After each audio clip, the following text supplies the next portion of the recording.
അനുതാപം ആവശ്യമില്ലാത്ത 99 നീതിമാന്മാരെക്കുറിച്ച് എന്നതിനേക്കാൾ അനുതപിക്കുന്ന ഒരു പാപിയെക്കുറിച്ച് സ്വർഗത്തിൽ കൂടുതൽ സന്തോഷമുണ്ടാകും എന്ന് ഞാൻ നിങ്ങളോട് പറയുന്നു. അനുതാപം ആവശ്യമില്ലാത്ത 99 നീതിമാന്മാരെക്കുറിച്ച് എന്നതിനേക്കാൾ അനുതപിക്കുന്ന ഒരു പാപിയെക്കുറിച്ച് സ്വർഗത്തിൽ കൂടുതൽ സന്തോഷം ഉണ്ടാകുമെന്ന് ഞാൻ നിങ്ങളോട് പറയുന്നു. ഉറക്കെന്ന് പറഞ്ഞേ ഹല്ലേലൂയാ. വലതുകരം ഉയർത്തി പറഞ്ഞേ ഹല്ലേലൂയാ. രണ്ട് കരങ്ങൾ ഉയർത്തി പറഞ്ഞേ ഹല്ലേലൂയാ. കൈകൾ വീശിക്കൊണ്ട് പറഞ്ഞേ ഹല്ലേലൂയാ, ഹല്ലേലൂയാ, ഹല്ലേലൂയാ. ഈശോയിൽ സ്നേഹമുള്ളവരെ, 2000 ആണ്ട് മഹാജൂബിലി വർഷത്തിൽ നോമ്പ് കാലത്ത് റോമൻ കൂരിയായെയും അതുപോലെ അന്ന് മാർപ്പാപ്പയായിരുന്ന ജോൺ പോൾ രണ്ടാമൻ മാർപ്പാപ്പയെയും ഒക്കെ ധ്യാനിപ്പിക്കുന്നതിനു വേണ്ടി പ്രത്യേകം വിളി ലഭിച്ച് ക്ഷണം ലഭിച്ച് വന്ന വ്യക്തിയായിരുന്നു ഫ്രാൻസിസ് സേവ്യർ വാൻതുവാൻ. അദ്ദേഹം ആർച്ച് ബിഷപ്പായിരുന്നു, പിന്നീട് കർദിനാളൊക്കെ ആയിട്ട് മാറി. ആർച്ച് ബിഷപ്പായിരുന്ന ധ്യാനഗുരുവായിരുന്ന ഫ്രാൻസിസ് സേവ്യർ വാൻതുവാൻ ഏകദേശം ഒരു 13 കൊല്ലത്തോളം അദ്ദേഹം വിയറ്റ്നാമിലുള്ള ജയിലിൽ അടയ്ക്കപ്പെട്ട വ്യക്തിയാണ്. അദ്ദേഹത്തിൻ്റെ ധ്യാന ചിന്തകൾ വളരെയധികം മാർപ്പാപ്പയെ സ്വാധീനിച്ചു, വളരെയധികം ആ ധ്യാനത്തിൽ പങ്കെടുത്ത വ്യക്തികളെ സ്വാധീനിച്ചു. പിന്നീട് അത് പ്രത്യാശയുടെ സാക്ഷ്യം എന്ന പേരിൽ ആ ധ്യാന ചിന്തകളൊക്കെ ലോകത്തിന് മുൻപിൽ ഒരു പുസ്തകമായിട്ട് പ്രസിദ്ധീകരിക്കപ്പെട്ടു. അദ്ദേഹത്തിൻ്റെ ധ്യാന ചിന്തകളിൽ ലോകമൊട്ടുക്ക് ഏറെ ചർച്ച ചെയ്യപ്പെട്ടതും അതുപോലെ തന്നെ ആത്മീയ ലോകത്ത് ഏറെ വിശകലനത്തിന് വിധേയമാക്കപ്പെട്ടതും മാർപ്പാപ്പയെ ഏറ്റവും കൂടുതലായി സ്വാധീനിച്ചതുമായ ഒരു ധ്യാന ചിന്തയുണ്ട്. ആ ധ്യാന ചിന്തയുടെ പേരിങ്ങനെയാണ്, കർത്താവിൻ്റെ കുറവുകൾ. നമ്മൾ പറയും ദൈവം സർവശക്തനാണ്. സർവശക്തൻ എന്ന് പറഞ്ഞാൽ എന്താ? ദൈവം പരിപൂർണനാണ്, എല്ലാം ചെയ്യാൻ കഴിവുള്ളവനാണ്. ഇതൊക്കെ ശരിയാണ്. പക്ഷെ ഫ്രാൻസിസ് സേവ്യർ വാൻതുവാൻ പറയുന്നു, കർത്താവിനും ഉണ്ട് ചില കുറവുകൾ. പരിപൂർണനാണെങ്കിൽ എങ്ങനെയാ കുറവുണ്ടാവുക? പരിപൂർണനാണെങ്കിലും കർത്താവിന് ചില കുറവുകളുണ്ടെന്ന്, കർത്താവിന് ചില ബലഹീനതകളുണ്ടെന്നാണ് ഫ്രാൻസിസ് സേവ്യർ വാൻതുവാൻ പറയുന്നത്. അങ്ങനെ ഫ്രാൻസിസ് സേവ്യർ വാൻതുവാൻ മുന്നോട്ട് വയ്ക്കുന്ന കർത്താവിൻ്റെ കുറവുകൾ എന്തൊക്കെയാണെന്ന് നമുക്ക് നോക്കാം. ഒന്നാമതായി അദ്ദേഹം പറയുന്നു, കർത്താവിന് തീരെ ഓർമ്മശക്തിയില്ല. എന്താണ് ഒന്നാമത്തെ കുറവ്? കർത്താവിന് തീരെ ഓർമ്മശക്തിയില്ല. രണ്ടാമതായി അദ്ദേഹം പറയുന്നു, കർത്താവിന് ലോജിക്ക് അറിയില്ല. മൂന്നാമതായി അദ്ദേഹം പറയുന്നു, കർത്താവിന് ഇക്കണോമിക്സും കോമേഴ്സും അറിയില്ല. നാലാമതായി അദ്ദേഹം പറയുന്നത്, കർത്താവ് സാഹസം കാണിച്ച വ്യക്തിയാണ്. അഞ്ചാമതായി അദ്ദേഹം പറയുന്നു, കർത്താവിന് കണക്ക് അറിയില്ല. ഇങ്ങനെ 5 കുറവുകളാണ് കർത്താവിൻ്റെ ബലഹീനതകളായി, കർത്താവിൻ്റെ കുറവുകളായി അദ്ദേഹം നമ്മുടെ മുൻപിൽ അല്ലെങ്കിൽ ലോകത്തിന് മുൻപിൽ അവതരിപ്പിക്കുന്നത്. ഏതൊക്കെയാണ്? ഒന്നാമത്തേത് മറന്നുപോയോ? അത് തന്നെയാണ് ഒന്നാമത്തെ കുറവ്. എന്ത്? ഓർമ്മയില്ല. മറന്നുപോവുക. അത് തന്നെയാണ് കർത്താവിൻ്റെ ഒന്നാമത്തെ കുറവ്. കർത്താവിന് തീരെ ഓർമ്മശക്തിയില്ല. അങ്ങനെ അദ്ദേഹം പറയാനുള്ള കാരണം, മനുഷ്യൻ്റെ പാപങ്ങൾ ഓർത്തു വയ്ക്കാനുള്ള കഴിവ് കർത്താവിനില്ല. ഉദാഹരണമായിട്ട് വിശുദ്ധ ഗ്രന്ഥത്തിൽ നിന്ന്, സുവിശേഷങ്ങളിൽ നിന്ന് ചില സംഭവങ്ങൾ നമ്മുടെ മുൻപിൽ അവതരിപ്പിക്കുകയാണ്.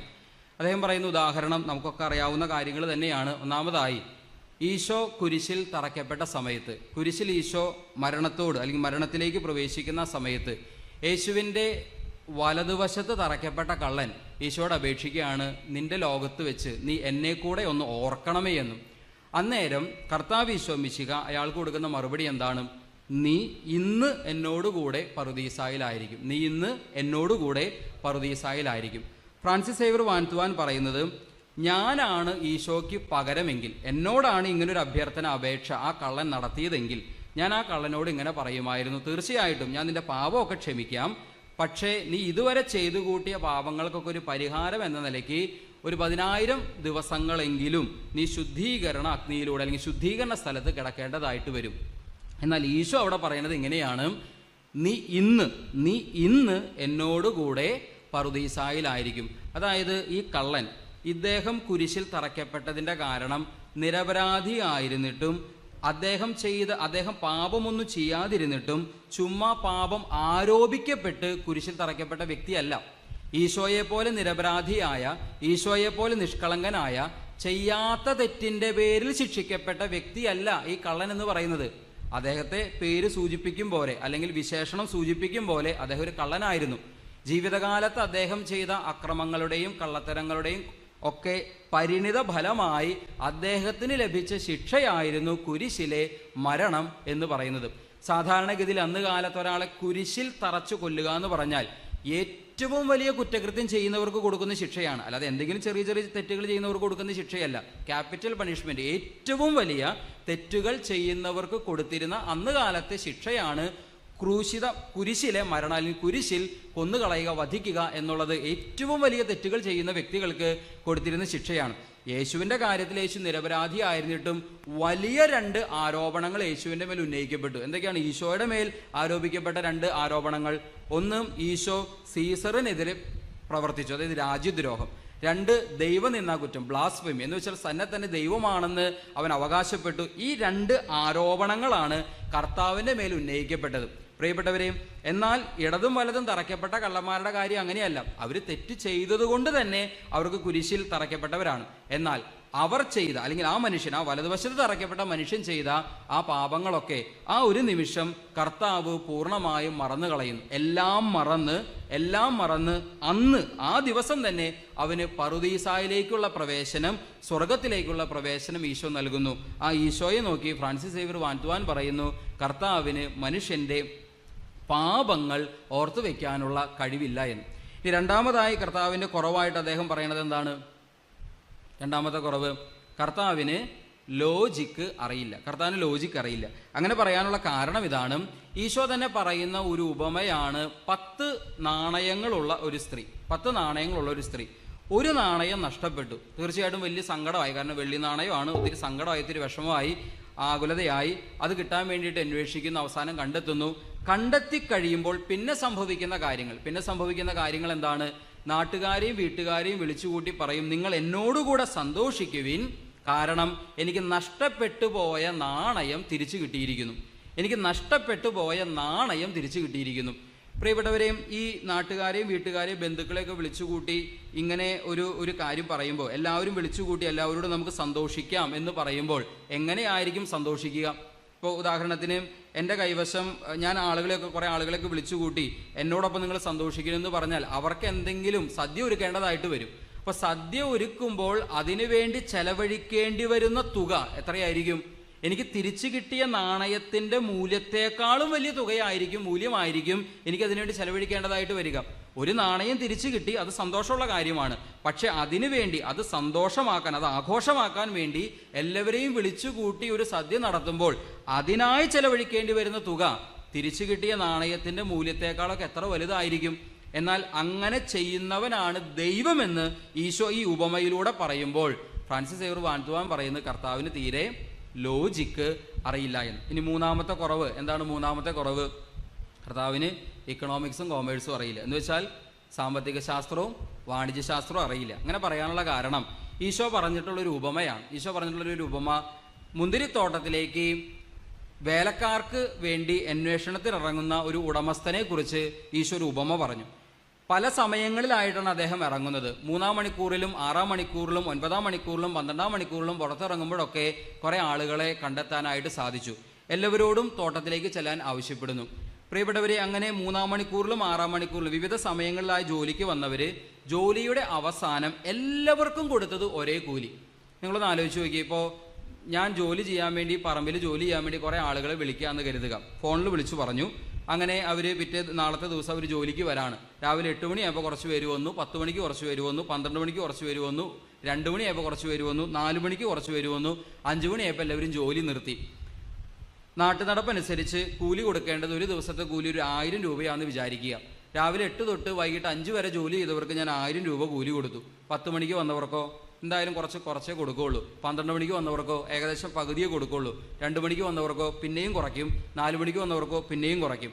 അല്ലാതെ 1 മണിക്കൂർ മാത്രം ജോലി ചെയ്ത വ്യക്തികൾക്ക് രാവിലെ 8 മണി മുതൽ 5 മണി വരെ ഒരു ദിവസം മുഴുവനും ജോലി ചെയ്ത വ്യക്തിക്ക് കൊടുത്ത അതേ കൂലിയായ 1000 രൂപ ഞാൻ കൊടുക്കുമോ? സാധാരണഗതിയിൽ അങ്ങനെ ഒരാളും ചെയ്യില്ല. കാരണം എന്താ? അങ്ങനെ ചെയ്ത 2 പ്രശ്നങ്ങളുണ്ട്. ഒന്നാമത്തെ പ്രശ്നം എന്താണ്? ഒന്നാമത്തെ പ്രശ്നം, ആദ്യം മുതൽ ജോലി ചെയ്തവരാരും ഇത് സമ്മതിക്കില്ല. രണ്ടാമത്തെ പ്രശ്നം, നാളെ തൊട്ട് ഞാൻ ആരെ ജോലിക്ക് വിളിച്ചാലും അവരെപ്പോഴായിരിക്കും ജോലിക്ക് വരിക? അവർ 4 മണി പകൽ മുഴുവൻ വേറെ എവിടെയെങ്കിലും പോയി ജോലി ചെയ്ത് ഒരു ദിവസത്തെ മുഴുവൻ കൂലിയും മേടിക്കും. വൈകുന്നേരം ഒരു 4 മണിയാകുമ്പോൾ വന്ന് 1 മണിക്കൂർ ജോലി ചെയ്ത് ഒരു ദിവസത്തെ കൂലി എൻ്റേതും മേടിക്കും. അങ്ങനെ ഒരു ഉടമസ്ഥനാണ് ഞാനെങ്കിൽ ഞാൻ നടത്തുന്ന സ്ഥാപനമാകട്ടെ, ഞാൻ നിൽക്കുന്ന ഭവനമാകട്ടെ എപ്പോൾ ഇല്ലാതെയായി എന്ന് ചോദിച്ചാൽ മതി. സാമ്പത്തിക കടബാധ്യതയിലേക്ക് വന്നു എന്ന് ചോദിച്ചാൽ മതി. എന്നാൽ ഈശോ പറയുന്നു, ആദ്യ മണിക്കൂറിലും അവസാന മണിക്കൂറിലും ജോലിക്ക് വരുന്നവർക്ക് ഒരേ കൂലി, ഒരു ധനാറ എന്ന കൂലി. ഈശോ ഇങ്ങനെ ഒരു ഉപമ പറയുമ്പോൾ എന്താണ് ഈശോ ഈ ഉപമയിലൂടെ ഉദ്ദേശിച്ചത്? ഈ ധനാറ എന്ന് പറയുന്നത് എന്താണ്? സ്വർഗരാജ്യം. ധനാറ എന്ന് പറയുന്നത് സ്വർഗം, സ്വർഗരാജ്യം, നിത്യത. അതാണ് ധനാറ എന്ന് പറയുമ്പോൾ ഉദ്ദേശിക്കുന്നത്. ആദ്യ മണിക്കൂറിൽ 8-ാം മണിക്കൂർ മുതൽ ജോലിക്ക് വന്നവർ ആരുടെ പ്രതീകമാണ്? ജനിച്ച നിമിഷം തൊട്ട് മരിക്കുന്ന നിമിഷം വരെ മഹാവിശുദ്ധിയിൽ ജീവിച്ച, പരമപരിശുദ്ധിയിൽ ജീവിച്ച, ഒരു കൊച്ചു പാപം പോലും ചെയ്യാതിരിക്കാൻ പരിശ്രമിക്കുകയും വിശുദ്ധിയിൽ ജീവിക്കുകയും ചെയ്ത മഹാവിശുദ്ധാത്മാക്കളുടെ പ്രതീകമാണ് ആദ്യ മണിക്കൂർ മുതൽ അവസാന മണിക്കൂർ വരെ ജോലി ചെയ്തവർ. അവസാന മണിക്കൂറിൽ മാത്രം ജോലി ചെയ്തവർ ആരുടെ പ്രതീകമാണ്? 4-ാം മണിക്കൂറിൽ അല്ലെങ്കിൽ 4 മണിക്ക് വന്ന് 5 മണി വരെ വെറും അവസാന നിമിഷങ്ങളിൽ മാത്രം ജോലി ചെയ്തവർ ആരുടെ പ്രതീകമാണ്? അവസാന നിമിഷം മാനസാന്തരപ്പെട്ട വ്യക്തികളുടെ പ്രതീകമാണ്. അവസാനം ജീവിതകാലത്തുടനീളം പല പാപങ്ങളും ചെയ്തിട്ടുണ്ടാകാം, എന്നാൽ അവസാന നിമിഷം യേശുവിൻ്റെ വലതുവശത്ത് തറയ്ക്കപ്പെട്ട കള്ളൻ തന്നെ ഒരു ഉദാഹരണമാണ്. അദ്ദേഹത്തിൻ്റെ ജീവിതകാലം മുഴുവൻ അദ്ദേഹം ഒരുപാട് പാപങ്ങൾ ചെയ്തു. എന്നാൽ മരിക്കുന്ന നിമിഷം കർത്താവിൻ്റെ വലതുവശത്ത് കിടക്കുന്ന സമയത്ത് തൻ്റെ പാപങ്ങൾ ഓർത്ത് അനുദപിക്കാൻ തയ്യാറാവുകയും ഈശോയുടെ സന്നിധിയിൽ മാപ്പ് ചോദിക്കാൻ തയ്യാറാവുകയും ചെയ്തു കഴിഞ്ഞപ്പോൾ, നിന്റെ രാജ്യത്ത് എന്നെ ഓർക്കണമെന്ന് ആവശ്യപ്പെട്ടപ്പോൾ അദ്ദേഹം അവസാന നിമിഷം മാനസാന്തരപ്പെട്ട ഒരു വ്യക്തിയാണ്. പക്ഷെ അദ്ദേഹത്തിനും കർത്താവ് സ്വർഗരാജ്യം എന്ന ഒരു നാണയം കൊടുത്തു. ഇനി ഇങ്ങനെ ഒരു ഉപമ കേൾക്കുമ്പോൾ, അല്ലെങ്കിൽ ഇങ്ങനെ കർത്താവ് പറഞ്ഞ ഈ കാര്യം കേൾക്കുമ്പോൾ, ഇതിൽ നിന്ന് തെറ്റായൊരു നിഗമനത്തിലേക്ക് നമ്മൾ എത്തരുത്. ചിലപ്പോൾ ഇങ്ങനെ ചിന്ത വരാം, അങ്ങനെയാണെങ്കിൽ പിന്നെ അവസാന നിമിഷം മാനസാന്തരപ്പെട്ടാൽ പോരെ, ജീവിതകാലം മുഴുവൻ എല്ലാ പാപസുഖങ്ങളും ആസ്വദിച്ച് അവസാന മിനിറ്റിൽ, അവസാന സെക്കൻഡിൽ മാനസാന്തരപ്പെട്ടാൽ പോരെ. അങ്ങനെ മാനസാന്തരപ്പെടാൻ തീരുമാനിക്കുന്നവർക്കൊരു പ്രശ്നം സംഭവിക്കും. എന്താ പ്രശ്നം? പ്രധാനപ്പെട്ട പ്രശ്നം, ഒന്നാമത്തെ കാര്യം, നമ്മൾ എന്ന് മരിക്കും, എപ്പോൾ മരിക്കും, എങ്ങനെ മരിക്കും നമുക്ക് ആർക്കും അറിഞ്ഞുകൂടാ. ചിലപ്പോൾ ഉറക്കത്തിലാകാൻ മരിച്ചു പോണത്. അനുദപിക്കാനും പശ്ചാത്തപിക്കാനും ഒന്നും സമയം കിട്ടിയെന്ന് വരില്ല, അല്ലെങ്കിൽ പാപങ്ങൾ ഏറ്റുപറയാനും കുമ്പസാരിക്കാനും ഒന്നും സാധിച്ചു എന്ന് വരില്ല. ഒരുപക്ഷെ ഒരു ആക്സിഡന്റിൽ പെട്ട് ഒരു ഫ്രാക്ഷൻ ഓഫ് സെക്കൻഡ് നേരത്തേക്ക് പോലും ഒന്ന് യേശുവെന്ന് വിളിക്കാനുള്ള സമയം പോലും കിട്ടും മുമ്പേ ചിലപ്പോൾ മരിച്ചു പോയേക്കാം. എന്ന് മരിക്കും, എപ്പോൾ മരിക്കും, എങ്ങനെ മരിക്കും എന്ന് അറിയാത്തത് കൊണ്ട് തന്നെ നമ്മൾ മാനസാന്തരം ഒരിക്കലും നീട്ടി വെക്കരുത്. എന്ന് മാത്രമല്ല, വേറൊരു പ്രശ്നം കൂടിയുണ്ട്. ജീവിതകാലം മുഴുവൻ പരിശുദ്ധാത്മാവിൻ്റെ പ്രചോദനങ്ങൾ തിരസ്കരിക്കുകയും യേശുവിൻ്റെ സ്വരം ഒരിക്കൽ പോലും കേൾക്കാതെ ജീവിക്കുകയും എന്നും പൈശാചിക സ്വരം മാത്രം, പിശാചിൻ്റെ സ്വരം മാത്രം എന്നും കേട്ട് ജീവിക്കുകയും ചെയ്തൊരു വ്യക്തിക്ക് മരണസമയത്ത് പരിശുദ്ധാത്മാവിൻ്റെ പ്രചോദനം മനസ്സിലാകില്ല. അവിടെയും മരിക്കുന്ന സമയത്തും പിശാചിൻ്റെ സ്വരം മാത്രമേ കേൾക്കാനായിട്ട് സാധിക്കൂ. അതുകൊണ്ട് മാനസാന്തരം, പശ്ചാത്താപം അതൊരിക്കലും നമ്മൾ നീട്ടിവെക്കരുത്. പ്രഭാഷകന്റെ പുസ്തകത്തിൽ പറയും പോലെ കർത്താവിലേക്ക് തിരിയാൻ വൈകരുത്, നാളെ എന്ന് നീട്ടിവെക്കരുത്. എന്നാൽ പോരായ്മകൾ സംഭവിച്ചിട്ടുണ്ടെങ്കിൽ, എന്തെല്ലാം പാപങ്ങൾ ചെയ്തിട്ടുണ്ടെങ്കിലും, എത്രമാത്രം ഭീകരമായ തിന്മകൾ നമ്മൾ വീണിട്ടുണ്ടെങ്കിലും അനുദപിക്കാനും പശ്ചാത്തപിക്കാനും കുമ്പസാരിക്കാനും പാപങ്ങൾ ഏറ്റുപറയാനും തയ്യാറായാൽ തീർച്ചയായും നിന്റെ എല്ലാ പാപങ്ങളും ക്ഷമിക്കാൻ തയ്യാറുള്ള അത്രയും കരുണയുള്ളൊരു കർത്താവാണ് നിന്റെ മുൻപിൽ നിൽക്കുന്നത് എന്ന സത്യം നമ്മെ പഠിപ്പിക്കാൻ വേണ്ടിയാണ് ഈശോ ഈ ഉപമ നമ്മളോട് പറഞ്ഞിട്ടുള്ളത്. ഇനി 4-മതായ കർത്താവിൻ്റെ കുറവായിട്ട് ഫ്രാൻസിസ് സേവ്യർ വാൻതുവാൻ ചൂണ്ടിക്കാണിക്കുന്നത് എന്താണ്? കർത്താവ് സാഹസം കാണിച്ച വ്യക്തിയാണ്. അങ്ങനെ പറയാനുള്ള കാരണം ഇതാണ്. അതായത് സാധാരണഗതിയിൽ ഒരു നേതാവ് അനുയായികളെ ആകർഷിക്കാൻ വേണ്ടി ഒത്തിരി മോഹന വാഗ്ദാനങ്ങൾ തരും. ഉദാഹരണം, ഒരു ഇലക്ഷൻ നടക്കുകയാണ്, അല്ലെങ്കിൽ ഒരു തെരഞ്ഞെടുപ്പ് നടക്കാൻ പോവുകയാണ്. രാഷ്ട്രീയ നേതാക്കൾ ധാരാളം മോഹന വാഗ്ദാനങ്ങൾ നമുക്ക് തരും.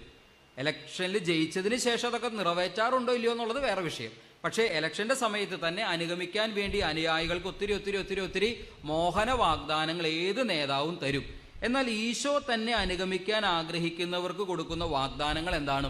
ഏതെങ്കിലും മോഹന വാഗ്ദാനങ്ങൾ, നിങ്ങൾക്ക് ജോലി തരാമെന്നോ, നിങ്ങൾക്ക് വസ്തുവകകൾ തരാമെന്നോ, നിങ്ങൾക്ക് ഭക്ഷണം തരാമെന്നോ, തേനും പാലും ഒഴുകുന്ന ദേശം തരാമെന്നോ, അങ്ങനെ എന്തെങ്കിലും തന്നെ പിൻചെല്ലുന്നവർക്ക് ഈശോ വാഗ്ദാനം ചെയ്യുന്നുണ്ടോ?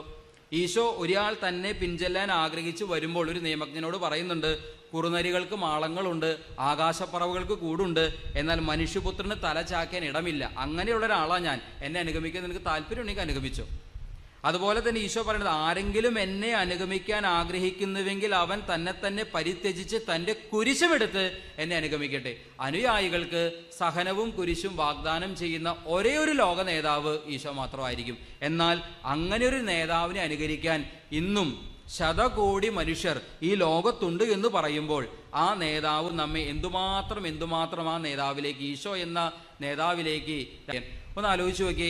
ഏതാണ് മൂല്യം കൂടുതൽ? 99-നാണോ മൂല്യം കൂടുതൽ, അതോ 1-നാണോ മൂല്യം കൂടുതൽ? 1 രൂപയാണോ വലുത്, 99 രൂപയാണോ വലുത്? ഒരു സ്വർണ്ണ നാണയമാണോ വലുത്, 99 സ്വർണ്ണ നാണയമാണോ വലുത്? തീർച്ചയായിട്ടും നമുക്കറിയാം 99 1-നേക്കാൾ ഏറെ വലിയ മൂല്യം ഉള്ളതാണ് എന്ന്. എന്നാൽ ഈ 99-ന്റെ മൂല്യത്തെക്കാളും കൂടുതലായി ഈശോ 1-ന്റെ മൂല്യത്തെ കണക്കാക്കുന്നത് കൊണ്ടാണ് ഈശോയ്ക്ക് കണക്ക് അറിയില്ല എന്നും ഒരു കണക്ക് പരീക്ഷ നടത്തിയാൽ ഈശോ അതിൽ പരാജയപ്പെട്ടു പോകാനുള്ള സാധ്യതയുണ്ടെന്നും ഫ്രാൻസിസ് സേവ്യർ വാൻതുവാൻ പറയുന്നത്. പ്രിയപ്പെട്ടവരെ, നമ്മൾ ഇനി കുറച്ചു നേരം ഈ നഷ്ടപ്പെട്ടു പോയ ആടിൻ്റെ പുറകെ പോകുന്ന ഇടയനെ ഒന്ന് മനസ്സിലാക്കാനായിട്ടൊന്ന് ശ്രമിക്കുകയാണ്. നഷ്ടപ്പെട്ടു പോയ ആടിൻ്റെ പുറകെ പോകുന്ന ഇടയനെ ഒന്ന് മനസ്സിലാക്കാനായിട്ട് ശ്രമിക്കുകയാണ്. എന്തായിരിക്കാം ഇടയനെ ഈ സാഹസത്തിന് പ്രേരിപ്പിച്ചത്? എന്തായിരിക്കാം ഇടയനെ ഈ സാഹസത്തിന് പ്രേരിപ്പിച്ചത്? ശ്രദ്ധിച്ചു കേൾക്കുക. ഏറ്റവും ഇഷ്ടപ്പെട്ടത് നഷ്ടപ്പെട്ടത് കൊണ്ടല്ല, മറിച്ച് നഷ്ടപ്പെട്ടതിനോട് ഏറ്റവും ഇഷ്ടം തോന്നിയതിനാലാണ് ഇടയൻ ഈ സാഹസത്തിന് തയ്യാറാകുന്നത്. ഏറ്റവും ഇഷ്ടപ്പെട്ടത് നഷ്ടപ്പെട്ടത് കൊണ്ടല്ല, മറിച്ച് നഷ്ടപ്പെട്ടതിനോട് ഏറ്റവും ഇഷ്ടം തോന്നിയതിനാലാണ് ഇടയൻ ഈ സാഹസത്തിന് തയ്യാറാകുന്നത്. നിങ്ങൾക്ക് വല്ലതും മനസ്സിലായോ? മനസ്സിലാവാൻ സാധ്യതയില്ല. ഞാൻ അതുകൊണ്ടൊരു ഉദാഹരണം പറയാം. അതായത് ഒരിക്കലും ഒരു കാറ്റഗറിസം ക്ലാസ്സിൽ കൊച്ചുകുട്ടികളാണ്, 4ാം ക്ലാസ്സിലൊക്കെ പഠിക്കുന്ന കൊച്ചുകുട്ടികൾ, അവർക്ക് ക്ലാസ് എടുക്കാൻ വേണ്ടി മാഷ് ചെന്നു. മാഷ് ക്ലാസ് കാര്യങ്ങൾ പറയാൻ ശ്രമിച്ചപ്പോൾ പിള്ളേരൊക്കെ വർത്താനം പറയാം. അപ്പോൾ മാഷ് എന്ത് ചെയ്തു? നമുക്കൊരു കഥ പറയാമെന്ന് പറഞ്ഞു. എന്നിട്ടൊരു കഥ പറഞ്ഞു കൊടുക്കാണ്. മാഷ് പറഞ്ഞു കൊടുത്ത കഥ ഈ 100 ആടുകളുള്ള ഇടയൻ്റെ കഥയാണ് പറഞ്ഞു കൊടുക്കുന്നത്. ബൈബിളിൽ നിന്നുള്ള ഈശോ പറഞ്ഞ ഉപമയാണ് പറഞ്ഞു കൊടുക്കുന്നത്. അപ്പോൾ അദ്ദേഹം ഇങ്ങനെ പറഞ്ഞു, മക്കളെ, ഒരിടത്തൊരു ഇടയനുണ്ടായിരുന്നു. ആ ഇടയൻ്റെ കൈവശം 100 ആടുകൾ ഉണ്ടായിരുന്നു. ഒരു ദിവസം ആടിനിങ്ങനെ മേച്ചുകൊണ്ടിരിക്കുന്ന സമയത്ത് ഇടയനൊന്ന് എണ്ണി നോക്കിയപ്പോൾ ഒരെണ്ണത്തിനെ കാണാനില്ല. അന്നേരം 99 എണ്ണത്തിനെ അവിടെ വിട്ടിട്ട് മരുഭൂമിയിൽ വിട്ടിട്ട് ആ നഷ്ടപ്പെട്ടു പോയ, കാണാതെ പോയ ആടിൻ്റെ പുറകെ ഇടയൻ പോയി. ഇങ്ങനെ കഥയൊക്കെ വളരെ ഭാവാത്മകമായി ഭംഗിയായിട്ടൊക്കെ വിശദീകരിച്ചതിന് ശേഷം ഈ അധ്യാപകൻ കുട്ടികളോട് ചോദിക്കുകയാണ്, മക്കളെ, നിങ്ങൾക്ക് അറിയാവോ എന്തുകൊണ്ടാണ് ആ ഇടയൻ 1-ന്റെ പുറകെ, ആ നഷ്ടപ്പെട്ട ആ ഒരു ആടിനെ, ബാക്കി 99-നെ അവിടെ ഉപേക്ഷിച്ച് ആ നഷ്ടപ്പെട്ടു പോയ ആ ഒരു ആടിൻ്റെ പുറകെ പോയതിൻ്റെ കാരണം മക്കളെ നിങ്ങൾക്ക് അറിയാവോ? മാഷ് അങ്ങനെ ചോദിക്കുമ്പോൾ ഏതെങ്കിലും കുട്ടികൾ ഒരു പക്ഷേ പറയുമായിരിക്കും ഈ ഉപമയെക്കുറിച്ച്, അല്ലെങ്കിൽ ഇതിൻ്റെ യഥാർത്ഥ ഉപമയെ പറയും എന്നൊരു ചെറിയൊരു പ്രതീക്ഷയോടെയാണ് മാഷ് ചോദിക്കുന്നത്. എങ്കിലും കൊച്ചു കുട്ടികളാണല്ലോ, 4ാം ക്ലാസ്സിൽ പഠിക്കുന്ന കൊച്ചു കുട്ടികളാണല്ലോ. കുട്ടികൾ പറഞ്ഞാലും പറഞ്ഞില്ലെങ്കിലും അത് വിശദീകരിച്ച് കൊടുക്കാൻ വേണ്ടി ഉദ്ദേശിച്ചിട്ടാണ് മാഷ് ഇങ്ങനെ ചോദിക്കുന്നത്. അന്നേരം പിള്ളേരിങ്ങനെ തല പുകഞ്ഞ് ആലോചിച്ചു. അതിനുശേഷം ഒരുത്തൻ എഴുന്നേറ്റ് നിന്നിട്ട് ഒരു ഉത്തരം പറഞ്ഞു. അവൻ പറഞ്ഞ ഉത്തരം ഇതാണ്, മാഷേ, മിക്കവാറും ആ ആടിന് കറവയുണ്ടായിരിക്കും. മിക്കവാറും ആ ആടിന് കറവയുണ്ടായിരിക്കും. കൊച്ചു വളരെ ലോജിക്കലായിട്ട് ഉത്തരം പറഞ്ഞു. കാരണം എന്താ? കറവയുള്ള ആടാണെങ്കിൽ ബാക്കി 99-ന് കറവയില്ലാത്തതോ, അല്ലെങ്കിൽ ഇത് കറവ കൂടുതലുള്ളത്, കൂടുതൽ പാല് കിട്ടുന്ന ഒരു ആടാണെങ്കിൽ അതിന് വിട്ടുകളയാൻ പറ്റില്ല. അത് കൂടുതൽ എന്തെങ്കിലും മൂല്യമുള്ളതായിരിക്കും. അത് കൂടുതൽ എന്തോ ഒരു കാര്യം, ഒരു ഗുണം അതിലുണ്ടാവും. എക്സ്ട്രാ ക്വാളിറ്റി, എക്സ്ട്രാ ഗുണം എന്തെങ്കിലും അതിലുണ്ടാവും. അതുകൊണ്ടായിരിക്കും ഇടയൻ ബാക്കി 99-നും വിട്ടിട്ട് ആ ഒരെണ്ണത്തിൻ്റെ പുറകെ പോയത്. ഇതാണ് ഈ കുഞ്ഞ് പറഞ്ഞ വളരെ ലോജിക്കലായുള്ള ഉത്തരം. അങ്ങനെയാണോ? കൂടുതലായി എന്തെങ്കിലും ഒരു ഗുണമുള്ളത് കൊണ്ട്, ഒരു എക്സ്ട്രാ ക്വാളിറ്റി ഉള്ളത് കൊണ്ടാണോ ഇടയൻ ആ നഷ്ടപ്പെട്ടു പോയ ആടിൻ്റെ പുറകെ പോയത്? അല്ല. ഏറ്റവും ഇഷ്ടപ്പെട്ടത് നഷ്ടപ്പെട്ടത് കൊണ്ടല്ല. ഏറ്റവും ഇഷ്ടപ്പെട്ടത് നഷ്ടപ്പെട്ടത് കൊണ്ടല്ല. നഷ്ടപ്പെട്ടതിനോട് ഏറ്റവും ഇഷ്ടം തോന്നിയതിനാലാണ് ഇടയൻ ഈ സാഹസത്തിന് തയ്യാറാകുന്നത്. ഈശോയുടെ ഹൃദയം മനസ്സിലാക്കാൻ വിശുദ്ധ ഗ്രന്ഥത്തിലുടനീളമുള്ള സംഭവ വികാസങ്ങളിലൂടെ നമുക്ക് സാധിക്കുകയാണെങ്കിൽ ഈശോ പറഞ്ഞ ഉപമയുടെ അർത്ഥവും നമുക്ക് പിടികിട്ടും. ഈശോയുടെ ഹൃദയത്തുടിപ്പ് മനസ്സിലാക്കാൻ വിശുദ്ധ ഗ്രന്ഥത്തിൽ വിവിധ സംഭവങ്ങളിലൂടെ കടന്നു പോകുമ്പോഴാണ് ഈ ഉപമയുടെ അർത്ഥം നമുക്ക് മനസ്സിലാവുക. 1-2 സംഭവങ്ങൾ നമുക്കൊന്ന് ധ്യാനിക്കാം. സമരിയാക്കാരി സ്ത്രീക്ക് വേണ്ടി ഈശോ നട്ടുച്ചയ്ക്ക് പൊരിവെയിലത്ത് കിണറ്റുകരയിൽ കാത്തു നിൽക്കുകയാണ്. ഈശോയ്ക്ക് വെള്ളം ദാഹിച്ചിട്ട് പോയതൊന്നുമല്ല അവിടേക്ക്. ഈശോ എന്തിനാണ് നട്ടുച്ചയ്ക്ക് പൊരിവെയിലത്ത് സമരിയാക്കാരി സ്ത്രീക്ക് വേണ്ടി കാത്തു നിന്നത്?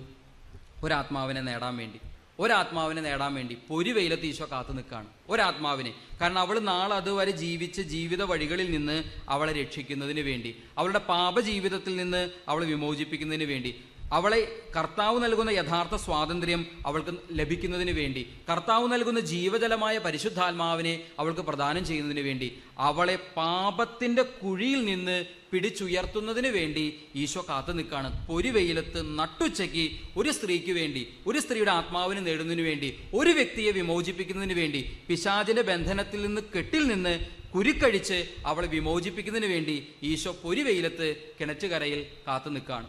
വലിയൊരു ജനസമൂഹമായിട്ട് ഈശോ നടന്നു നീങ്ങുമ്പോൾ ഇതാ ഒരു സിക്കമൂർ മരം തേടി ഈശോ പോവാണ്. ഒരു സിക്കമൂർ മരം, ഒരു വൃക്ഷം തേടി ഈശോ യാത്രയാകാണ്. ഒരു വൃക്ഷത്തിന്റെ താഴേക്ക് ഒരു മരം തേടി ഈശോ പോയത് കേവലം ആ മരത്തിന്റെ തണലിൽ വിശ്രമിക്കാൻ വേണ്ടിയിട്ടല്ല. ഈശോയ്ക്കറിയാം മരത്തിന്റെ മണ്ടയിൽ ഒരുത്തിന് ഇരിപ്പുണ്ട്. ആരാണത്?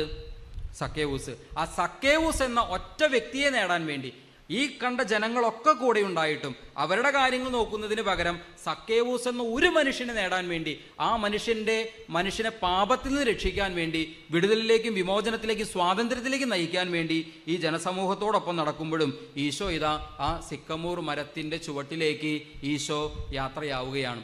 പ്രിയപ്പെട്ടവരെ, കല്ലെറിഞ്ഞ് കൊല്ലപ്പെടേണ്ട ഒരു വ്യക്തി, കല്ലെറിഞ്ഞ് മോശയുടെ നിയമം അനുസരിച്ച് വ്യഭിചാര കുറ്റത്തിന് പിടിക്കപ്പെട്ട് കഴിഞ്ഞാൽ കല്ലെറിഞ്ഞ് കൊല്ലണം.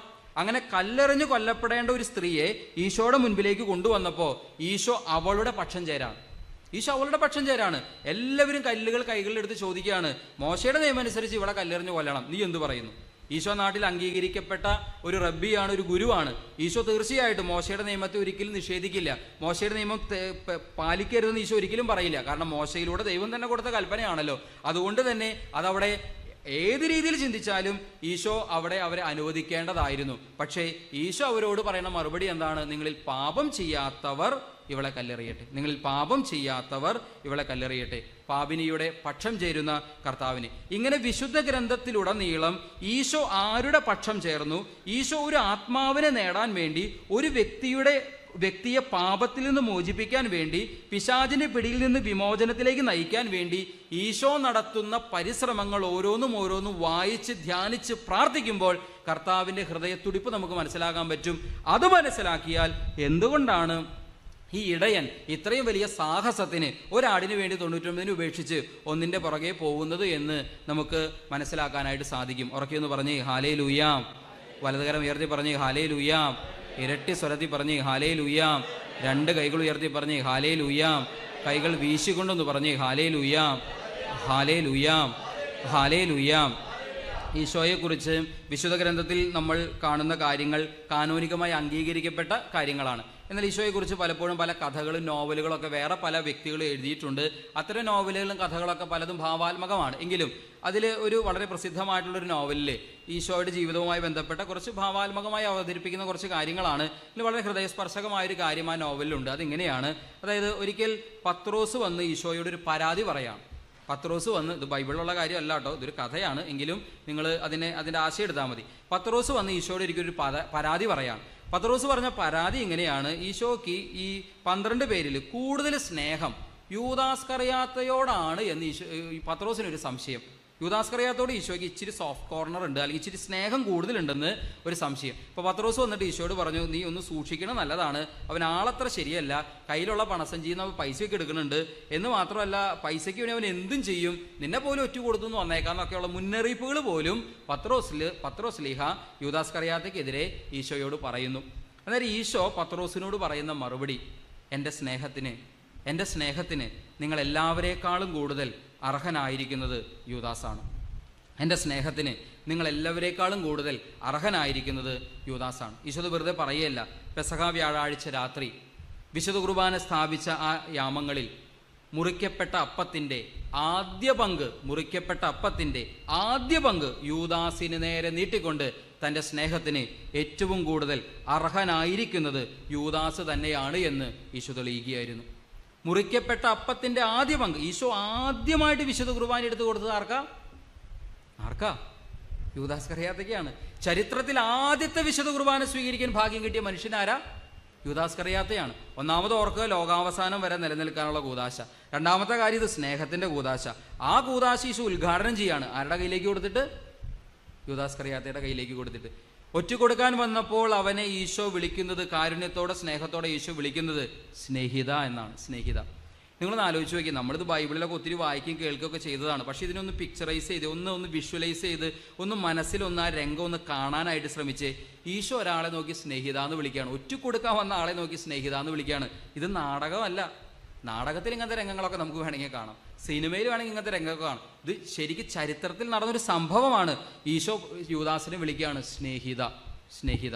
ഈശോ ഒരാളെ സ്നേഹിത എന്ന് വിളിച്ച വാക്കിൻ്റെ അർത്ഥം എന്താ? ഒറ്റ അർത്ഥമേ ഉള്ളൂ. എന്താ അർത്ഥം? സ്നേഹിതൻ എന്നർത്ഥം. വേറെ അർത്ഥമൊന്നുമില്ല. നമ്മൾ ചിലപ്പോൾ ഒരു വാക്ക് പറയുമ്പോഴും വേറെ ചിലത് മനസ്സിൽ വെച്ചിട്ട് നമുക്ക് മറ്റു വാക്കുകൾ പറയാൻ പറ്റും. മനസ്സിലൊന്ന് വെച്ച് പുറമേ മറ്റൊരു വാക്ക് പറയാൻ പറ്റുന്നവരാ നമ്മൾ. പക്ഷേ ഈശോ അങ്ങനെ ചെയ്യില്ല. ഈശോ ഒരാളെ സ്നേഹിത എന്ന് വിളിച്ചാൽ ആ വാക്കിന് ഒറ്റ അർത്ഥമേ ഉള്ളൂ, സ്നേഹിതൻ എന്നർത്ഥം. സ്നേഹിതൻ എന്ന വാക്കിൻ്റെ മുഴുവൻ അർത്ഥവും ഉൾക്കൊണ്ടിട്ടാണ് ഈശോ ഒരാളെ, യൂദാസിനെ സ്നേഹിത എന്ന് വിളിച്ചത്. ഒന്ന് ആലോചിച്ച് നോക്കിയേ. 3 വർഷം ഊണിലും ഉറക്കത്തിലും കൂടെ കൊണ്ടു നടന്ന ആവോളം സ്നേഹം പങ്കുവെച്ച് പരിശീലിപ്പിച്ച് വളർത്തിയ തൻ്റെ അരുമ ശിഷ്യരിൽ ഒരാൾ ഇതാ വെറും 30 വെള്ളിക്കാശിന് വേണ്ടി തന്നെ ഒറ്റുകൊടുക്കുമ്പോൾ ചങ്കിലുണ്ടാകുന്ന വേദനയും മുറിവും എത്ര വലുതാ. എന്നിട്ടും ആ വ്യക്തിയെ നോക്കി ഈശോ വിളിക്കുകയാണ് സ്നേഹിത.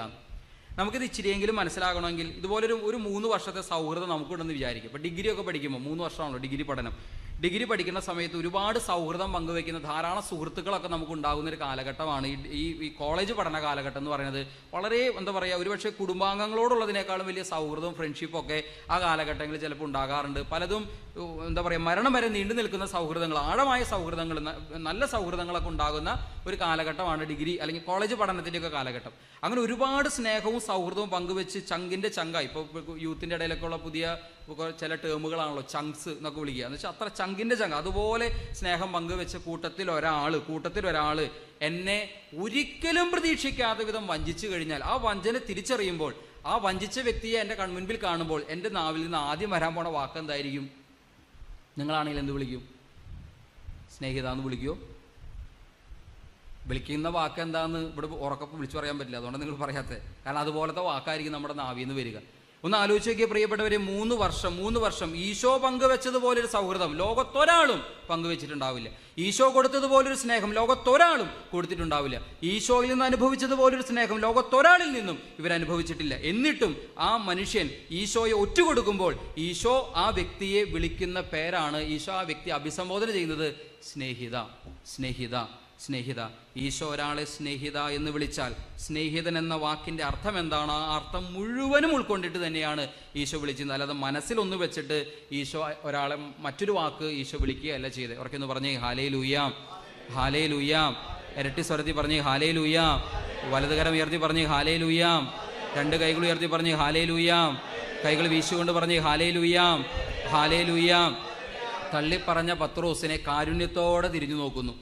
അവൻ പിന്നീട് യേശുവിൻ്റെ ഉത്ഥാനത്തിന് ശേഷം ഈശോയുടെ പ്രത്യക്ഷം 1-2 പ്രാവശ്യം ഈശോ ഉത്ഥാനം ചെയ്ത ക്രിസ്തുവിനെ കണ്ടിട്ട് അതിനുശേഷം പിന്നെയും അവർ മീൻ പിടിക്കാൻ വേണ്ടി തിബേരിയാസിൻ്റെ തീരത്തേക്ക് അല്ലെങ്കിൽ തിബേരിയസ് കടലിലേക്ക് പോകുമ്പോൾ ഈശോ ശരിക്കും പറഞ്ഞു കഴിഞ്ഞാൽ തന്നെ 3 വട്ടം തള്ളിപ്പറഞ്ഞ, തന്നെ ഒറ്റയ്ക്കാക്കിയൊക്കെ വിട്ടുപോയ ഈ ശിഷ്യന്മാരെ ഈശോയ്ക്ക് വേണമെങ്കിൽ കൈയൊഴിയായിരുന്നു. എന്ത് കാര്യമുണ്ട്? 3 വർഷം എന്തുമാത്രം സ്നേഹം കൊടുത്തത്, എന്തുമാത്രം പരിശീലനം കൊടുത്തത്. ഒന്ന് തെറ്റെങ്കിലും മനസ്സിലായില്ലല്ലോ, തൻ്റെ കൂടെ ഒരാൾ പോലും നിന്നില്ലല്ലോ, ഒരുത്തൻ തന്നെ ഒറ്റുകൊടുത്തല്ലോ, ഒരിക്കൽ തന്നെ തള്ളി പറഞ്ഞല്ലോ, അവസാനിപ്പിച്ചേക്കാം, മടുത്തു, ഇതിറ്റങ്ങളെ കൊണ്ട് ഒരു കാര്യമില്ല. ഇങ്ങനെ മടുത്ത് അവരെ മുഴുവൻ ഉപേക്ഷിച്ച് ഈശോയുടെ പാട്ടിന് പോകായിരുന്നു. അല്ലെങ്കിൽ വേറെ 12 എണ്ണത്തിന് തിരഞ്ഞെടുക്കാമായിരുന്നു. ഈശോയ്ക്ക് കിട്ടാഞ്ഞിട്ടാണോ? കുറച്ചുകൂടെ മിടുക്കുള്ള, കഴിവുള്ള, എല്ലാ അർത്ഥത്തിലും സാമർഥ്യമുള്ള, വിശ്വസിക്കാൻ കൊള്ളാവുന്ന ഒരു 12 എണ്ണത്തിനെ വേറെ തിരഞ്ഞെടുക്കാമായിരുന്നില്ലേ? ഈശോ അതല്ല ചെയ്തത്. തന്നെ തള്ളിപ്പറഞ്ഞ പത്രോസിനെ തേടി ഈശോ തിബേരിയാസിന്റെ തീരത്തേക്ക് ചെല്ലാണ്. കുഞ്ഞേ എന്ന് വിളിച്ചുകൊണ്ടാണ് ചെല്ലുന്നേ. കുഞ്ഞുങ്ങളെ, നിങ്ങളുടെ കൈവശം മീൻ വല്ലതും ഉണ്ടോ?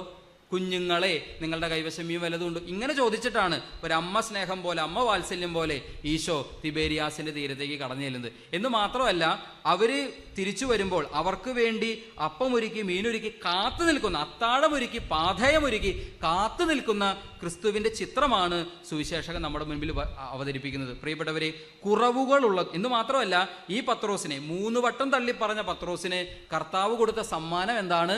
സഭയുടെ ആദ്യത്തെ മാർപ്പാപ്പയാക്കി മാറ്റി. 3 വട്ടം തള്ളിപ്പറഞ്ഞവന് പോലും കർത്താവ് കൊടുത്ത സമ്മാനം എന്ന് പറയുന്നത് ഇതാ സഭയുടെ ആദ്യത്തെ മാർപ്പാപ്പയാക്കി മാറ്റി. ഉറക്കെന്ന് പറഞ്ഞ് ഹാലേലൂയാം. കുറവുകളുള്ളതിനോട് കൂടുതൽ സ്നേഹം തോന്നുക എന്നുള്ളത് കർത്താവിൻ്റെ ബലഹീനതയാണ്. കുറവുകളും പോരായ്മകളും ബലഹീനതകളും ഉള്ളതിനോട് കൂടുതൽ സ്നേഹം തോന്നുക എന്നുള്ളത് കർത്താവിൻ്റെ ബലഹീനതയാണ്.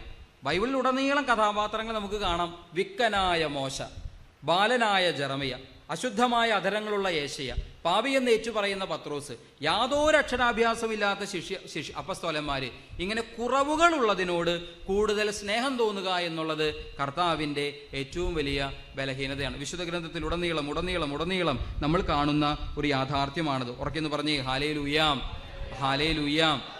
കരുണാർദ്രമായ സ്നേഹം ഒരിക്കൽ ശരിക്കും നമ്മൾ അനുഭവിച്ചറിഞ്ഞാൽ, ഈശോയുടെ കരുണാർദ്ര സ്നേഹം ഒരിക്കൽ ശരിക്കും നമ്മൾ അനുഭവിച്ചറിഞ്ഞാൽ പിന്നെ ഈശോയെ പിരിയാൻ പറ്റില്ല.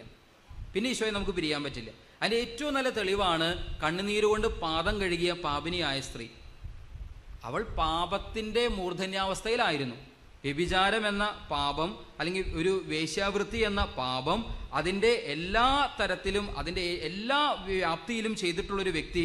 അങ്ങനെ പാപത്താൽ അടിമുടി പാപത്തിൽ മുങ്ങി നിൽക്കുന്ന ഒരു സ്ത്രീ, ആ സ്ത്രീ കണ്ണുനീരുകൊണ്ട് കർത്താവിൻ്റെ പാദം കഴുകുമ്പോൾ, തലമുടി കൊണ്ട് തുറയ്ക്കുമ്പോൾ ഈശോയ്ക്ക് വേണമെങ്കിൽ പറയാമായിരുന്നു, ഈശോയ്ക്ക് അറിയത് ആരാണ് ഇത് ചെയ്യണേന്ന്.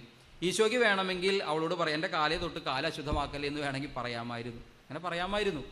എന്നാൽ ഈശോ അവളെക്കുറിച്ച് ആ സമൂഹത്തിലുള്ള എല്ലാവരോടുമായിട്ട് പറയുന്നത്, ഇവൾ അധികം സ്നേഹിച്ചു.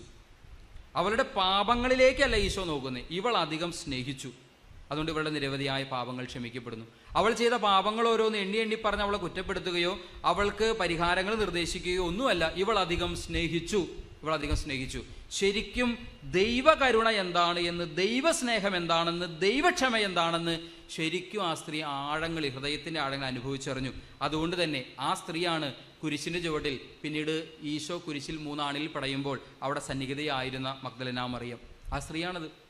ഒന്ന് ആലോചിച്ച് നോക്കി, 3 വർഷം ഈശോയുടെ കൂടെ നടന്ന അപ്പസ്തോലന്മാരിൽ ഒരുത്തൻ, ആകപ്പാട് ഒരേ ഒരാളെ ഉണ്ടായിരുന്നുള്ളൂ കുരിശിൻ്റെ താഴെ. ബാക്കി ആരും ഉണ്ടായിരുന്നില്ല. യോഹന്നാൻ മാത്രമേ ഉണ്ടായിരുന്നുള്ളൂ. ബാക്കി എല്ലാവരും ഓടിപ്പോയി. എന്നാൽ ഈ സ്ത്രീ ഉണ്ടായിരുന്നു. സാക്ഷാൽ പരിശുദ്ധ അമ്മയുടെ അരികിൽ, പരിശുദ്ധ അമ്മയോട് ചേർന്ന് ഈ സ്ത്രീ ഉണ്ടായിരുന്നു. ആ സ്ത്രീയാണ് പിന്നീട് പുലരുന്നതിന് മുമ്പ് തന്നെ, ഈശോയെ കല്ലറയിൽ അടക്കം ചെയ്യപ്പെട്ടപ്പോൾ, കല്ലറയിൽ അടക്കം ചെയ്യപ്പെട്ട ക്രിസ്തുവിനെ കാണാൻ പുലരുന്നതിന് മുമ്പ് തന്നെ കല്ലറയിലേക്ക് ഓടിപ്പോകുന്ന ഇതും ഈ സ്ത്രീയെ തന്നെയാണ്. അതുകൊണ്ട് തന്നെ ഉത്ഥാനം ചെയ്ത ക്രിസ്തുവിൻ്റെ ആദ്യ ദർശനം ആർക്ക് കിട്ടി? ആ സ്ത്രീക്ക് കിട്ടി, മഗ്ദലന മറിയത്തിന് കിട്ടി. എന്ന് വെച്ച് കഴിഞ്ഞാൽ, ഒരിക്കൽ നമ്മൾ കർത്താവിൻ്റെ കരുണയുള്ള സ്നേഹം അനുഭവിച്ചാൽ, ഒരിക്കൽ നമ്മൾ കർത്താവിൻ്റെ അലിവുള്ള അനുകമ്പയുള്ള ഹൃദയത്തിൻ്റെ സ്നേഹം അനുഭവിച്ചാൽ പിന്നെ കർത്താവിനെ വിട്ടുപിരിയുക നമുക്ക് സാധ്യമല്ല. ചത്താല് നമ്മൾ കൂടെ നിൽക്കും. നമ്മൾ ഏത് പീഡന, അതാണ് പിന്നീട് ഈ ഒരു അനുഭവത്തിലേക്ക്, ആഴമായൊരു അനുഭവം, ഇത് ബോധ്യമായി കഴിയുമ്പോൾ യേശുവിന് വേണ്ടി മരിക്കാൻ, യേശുവിന് വേണ്ടി സഹിക്കാൻ ധാരാളം ആളുകൾ മുന്നോട്ട് വന്നതും, സഭയിൽ ഇന്ന് ഇത്രയും രക്തസാക്ഷികൾ ഉണ്ടെങ്കിൽ അതിൻ്റെ കാരണം ഈ സ്നേഹം അനുഭവിച്ചിട്ടുള്ളത് കൊണ്ടാണ്. ഓർക്കൊന്ന് പറഞ്ഞേ ഹല്ലേലൂയാം. വലതുകരം ഉയർത്തി പറഞ്ഞേ ഹല്ലേലൂയാം. 2 കരങ്ങൾ ഉയർത്തി പറഞ്ഞേ ഹല്ലേലൂയാം.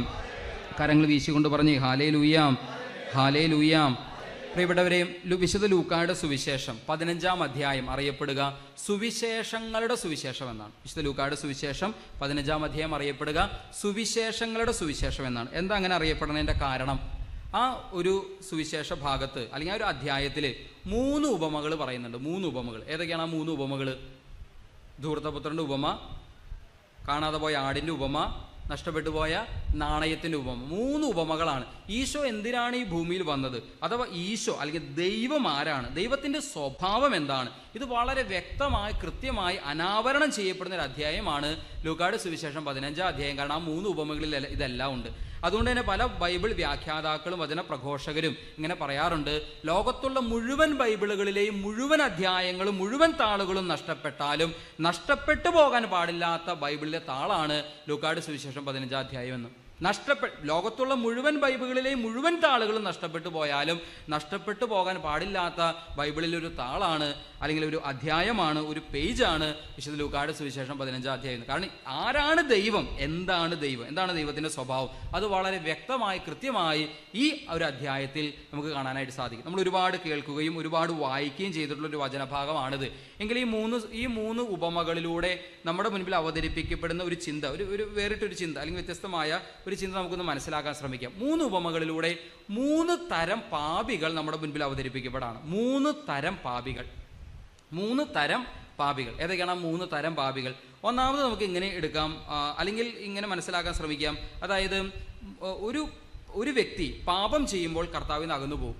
പാപത്തിന്റെ ഗൗരവം അനുസരിച്ച് അകലവും കൂടും. പാപത്തിന്റെ ഗൗരവം അനുസരിച്ച് അകലം കൂടി കർത്താവിൽ നിന്ന് അകന്ന് പോകുന്ന ആ അകലം പാപത്തിന്റെ ഗൗരവം അനുസരിച്ച് ഇങ്ങനെ കൂടി കൊണ്ടിരിക്കും. അങ്ങനെയാണെങ്കിൽ 3 വ്യത്യസ്ത തരം പാപികളെ, അഥവാ 3 വ്യത്യസ്ത അകലങ്ങളെ, വ്യത്യസ്ത ദൂരങ്ങളെ ഈ 3 ഉപമ നമ്മുടെ മുൻപിൽ അവതരിപ്പിക്കുന്നു. ഒന്നാമതായിട്ട് നമുക്ക് ധൂർത്തപുത്രന്റെ ഉപമ എടുക്കുകയാണെങ്കിൽ, ഈ ധൂർത്തപുത്രൻ ശരിയാണ്, അദ്ദേഹം ഈ പിതാവിൻ്റെ സ്നേഹം മനസ്സിലാക്കാതെ പുറമെയുള്ളതാണ് യഥാർത്ഥ സ്വാതന്ത്ര്യമെന്ന് തെറ്റിദ്ധരിച്ച് പിതാവിൻ്റെ കൂടെയുള്ളത് അടിമത്തമാണെന്ന് ചുമ്മാ വിചാരിച്ച് അങ്ങനെ പിതാവിൽ നിന്ന് അകന്നുപോയി അങ്ങനെ സ്വാതന്ത്ര്യം പ്രാപിക്കാൻ വേണ്ടി ശ്രമിക്കുന്ന ഒരു മകനെയാണ് ധൂർത്തപുത്രൻ്റെ ഉപമയിൽ നമുക്ക് കാണുക. എന്നാൽ പിന്നീട് ഇദ്ദേഹം പോകാവുന്ന അധപതനത്തിൻ്റെ എല്ലാ അധപതനത്തിലേക്ക് ഇദ്ദേഹം പോയി. പന്നി തിന്നിരുന്ന തവിട് പോലും തിന്നാൻ സാധിക്കാത്ത വിധത്തിൽ അദ്ദേഹം അധപതിച്ചു. അത്രയും അധപതനത്തിൻ്റെ ഒരു അവസ്ഥയിൽ അദ്ദേഹം എത്തി. പക്ഷെ പ്രിയപ്പെട്ടവരെ, ഈ ധൂർത്തപുത്രൻ എത്രമാത്രം അധപതിച്ചു എന്ന് പറയുമ്പോഴും ഈ ധൂർത്തപുത്രന് സുബോധമുണ്ടായി കഴിഞ്ഞപ്പോൾ അദ്ദേഹത്തിന് സ്വയം എഴുന്നേൽക്കാൻ സാധിച്ചു. അദ്ദേഹത്തിന് തൻ്റെ തെറ്റുകളെ ഓർക്കാനും തിരിച്ചറിയാനും സാധിച്ചു. അദ്ദേഹത്തിന് തൻ്റെ പിതാവിൻ്റെ സ്നേഹത്തിലേക്ക് തിരിച്ചു വരാൻ സാധിച്ചു, മാപ്പ് ചോദിക്കാൻ സാധിച്ചു, എന്നിട്ട് പിതാവിൻ്റെ സ്നേഹത്തിലേക്ക് വീണ്ടും പ്രവേശിക്കാൻ സാധിച്ചു. ഇതാണ് ധൂർത്തപുത്രനിലൂടെ നമുക്ക് മനസ്സിലാക്കാൻ സാധിക്കും. അതായത് എന്തുമാത്രം അകന്നു പോയി എന്ന് പറഞ്ഞാലും സുബോധമുണ്ടായിക്കഴിഞ്ഞപ്പോൾ തിരിച്ചു വരാൻ പറ്റുന്ന അത്രയ്ക്ക് അകലത്തിലേക്ക് ധൂർത്തപുത്രൻ പോയിട്ടുള്ളൂ. തിരിച്ചു വരാൻ പറ്റുന്ന അത്രയ്ക്ക് അകലത്തിലേക്ക് ധൂർത്തപുത്രൻ പോയിട്ടുള്ളൂ. നമ്മളിൽ പലരും ഒരുപക്ഷെ ഈ അകലത്തിലായിരിക്കാം. എന്ന് വെച്ചാൽ ശരിക്കും ഒരു ബോധം, വചനമൊക്കെ കേൾക്കുമ്പോൾ വചനം നമ്മുടെ ഉള്ളിൽ ചിന്തകൾ ഉണർത്തുന്നു, പാപബോധം ജനിപ്പിക്കുന്നു, പശ്ചാത്താപം ഉണ്ടാക്കുന്നു, ശരിക്കും അനുദപിക്കാനും കുമ്പസാരിക്കാനും ഏറ്റുപറയാനും ഒക്കെയുള്ള ഒരു മാനസികാവസ്ഥ രൂപപ്പെടുന്നു. ഇതാണ് പാപത്തിൻ്റെ അല്ലെങ്കിൽ ഒന്നാമത്തെ ഘട്ടമായി, അല്ലെങ്കിൽ പാപം ചെയ്ത് ദൈവത്തിൽ നിന്ന് അകന്നു പോകുന്ന പാപികളുടെ ആദ്യ വിഭാഗമായിട്ട് നമുക്ക് മനസ്സിലാക്കാനായിട്ട് സാധിക്കുക. എന്നാൽ രണ്ടാമത്തെ കുറച്ചുകൂടെ ദൂരേക്ക് പോകുന്ന, ദൈവത്തിൽ നിന്ന് പാപം ചെയ്ത് കുറെ കൂടെ ദൂരേക്ക് ദൈവത്തിൽ നിന്ന് അകന്നു പോകുന്ന പാപിയുടെ പ്രതീകമാണ് ഈ കാണാതെ പോയ ആട്. ആടിൻ്റെ പ്രത്യേകത എന്താ? ആടിനെ സംബന്ധിച്ചിടത്തോളം ധൂർത്തപുത്രനെ പോലെ സുബോധം ഉണ്ടായാൽ തന്നെ അവിടെ നിന്ന് എഴുന്നേക്കാൻ സാധിക്കുമോ? തിരിച്ചു വരാൻ സാധിക്കുമോ? മാപ്പ് ചോദിക്കാൻ സാധിക്കുമോ? വീണ്ടും ആലയിലേക്ക് പ്രവേശിക്കാൻ സാധിക്കുമോ? ആടിന് ഇതൊന്നും പറ്റില്ല. കാരണം എന്താ? അത് മുൾപ്പടർപ്പിൽ പെട്ടുപോയി. അത് മുൾപ്പടൽ പാപത്തിൻ്റെ, മാരകമായ പാപത്തിൻ്റെ, ചാവുദോഷങ്ങളുടെ അല്ലെങ്കിൽ തഴക്കദോഷങ്ങളുടെ ആവർത്തിച്ച് ചെയ്യുന്ന പാപത്തിൻ്റെ മുൾപ്പടർപ്പിൽ ഇങ്ങനെ പെട്ടുകിടക്കുന്ന ആട്. അതിന് സ്വയം എഴുന്നേൽക്കാൻ പറ്റില്ല, അതിന് സ്വയം തിരിച്ചു കിടക്കാൻ പറ്റില്ല. എന്നാൽ പ്രിയപ്പെട്ട ആ ആടിനെ സംബന്ധിച്ചിടത്തോളം ആടിന് ചെയ്യാൻ സാധിക്കുന്ന ഒരേ ഒരു കാര്യം എന്താ? ഒരു കാര്യം സാധിക്കും. എന്താ ആടിന് സാധിക്കുക? എന്തായിരിക്കും സാധിക്കുക? ആ അവസ്ഥയിൽ എന്താ ആടിന് സാധിക്കുക? ആടിന് കരയാനായിട്ട് സാധിക്കും, ആടിന് നിലവിളിക്കാനായിട്ട് സാധിക്കും. ധൂർത്തപുത്രന്റെ കാര്യത്തിൽ പിതാവ് കാത്തു നിന്നാൽ മതിയായിരുന്നു. ആടിൻ്റെ കാര്യത്തിൽ കാത്തു നിന്നിട്ട് പ്രയോജനമില്ല. മറിച്ച് ഇടയൻ ആല വിട്ട് ആടിനെ തേടി ഇറങ്ങണം. ഇടയൻ ആല വിട്ട് ആടിനെ തേടി ഇറങ്ങണം. സ്വർഗത്തിൽ നിന്ന് ഭൂമിയിലേക്ക് മനുഷ്യനായി അവതരിക്കുകയും പാപികളെ തേടി വരികയും ചെയ്ത ഈശോയെയാണ് ഈ ഇടയൻ പ്രതിനിധീകരിക്കുന്നത്. പാപികളായ നമ്മെ തേടി വന്ന ഇടയനാണ് യഥാർത്ഥത്തിൽ ഈശോ. അപ്പോൾ ഈ ആടിനെ സംബന്ധിച്ചോളം ചെയ്യാൻ സാധിക്കുന്ന ഒരേ ഒരു കാര്യം കരയാന്നുള്ളത്. ചിലപ്പോഴൊക്കെ നമ്മുടെ പാപങ്ങളോർത്ത് നിലവിളിക്കാനേ നമുക്ക് സാധിക്കൂ, കരയാനേ നമുക്ക് സാധിക്കൂ. കർത്താവ് നമ്മുടെ അടുത്ത് വരണം, ഈ പാപബന്ധനത്തിൽ നിന്ന് നമ്മളെ മോചിപ്പിക്കണം, സ്വാതന്ത്ര്യത്തിലേക്ക്, വിടുതലിലേക്ക്, വിമോചനത്തിലേക്ക് നയിക്കണം. അങ്ങനെ കർത്താവ് പാപത്തിൽ നമ്മളെ മോചിപ്പിച്ചു കഴിയുമ്പോൾ ആ ആടിനെ എടുത്ത് ഇടയൻ തോളിൽ വെക്കും പോലെ കർത്താവ് നമ്മെ തോളിൽ വഹിക്കും. ഉറക്കെ പറഞ്ഞേ ഹല്ലേലൂയ. എല്ലാവരും പറഞ്ഞേ ഹല്ലേലൂയ. സ്വരമുയർത്തി പറഞ്ഞേ ഹല്ലേലൂയ. വലതുകരം ഉയർത്തി പറഞ്ഞേ ഹല്ലേലൂയ. 2 കൈകൾ ഉയർത്തി പറഞ്ഞേ ഹല്ലേലൂയ. കൈകൾ വീശിക്കൊണ്ട് പറഞ്ഞേ ഹല്ലേലൂയ.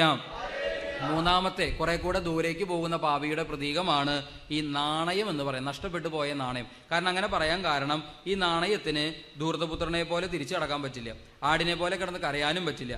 എന്താണ് പിന്നെ നാണയത്തിന് സാധിക്കുക? ശരിക്കും പറഞ്ഞാൽ നാണയത്തിന് പ്രത്യേകിച്ച് ഒന്നും ചെയ്യാൻ പറ്റില്ല.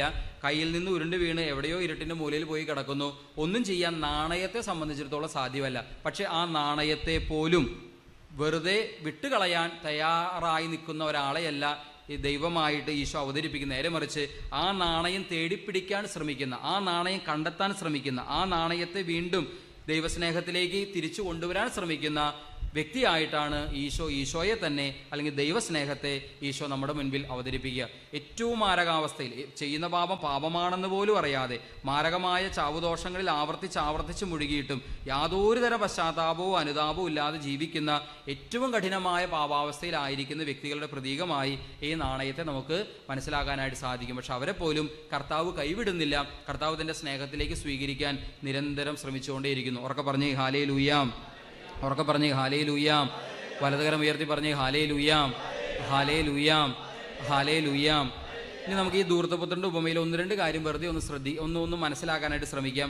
ധൂർത്തപുത്രൻ ഈ പിതാവിൻ്റെ സ്നേഹത്തിൽ നിന്ന് അകന്നുപോയി. ഈ അകന്നുപോയ സമയത്ത് ധൂർത്തപുത്രൻ പിതാവിൻ്റെ സ്നേഹത്തിൽ അകന്നുപോയി. അതിനുശേഷം പിന്നെ കുറേ ഇതിലൊക്കെ പോയി. അതിനുശേഷം ധൂർത്തപുത്രൻ തിരിച്ചു വരുന്നു. ഈ ഒരു സംഭവത്തിൽ എപ്പോഴാണ് ധൂർത്തപുത്രനോട് പിതാവ് ക്ഷമിച്ചത്? എപ്പോഴാണ് ധൂർത്തപുത്രനോട് പിതാവ് ക്ഷമിച്ചത്? എപ്പോഴാണ് ക്ഷമിച്ചേ?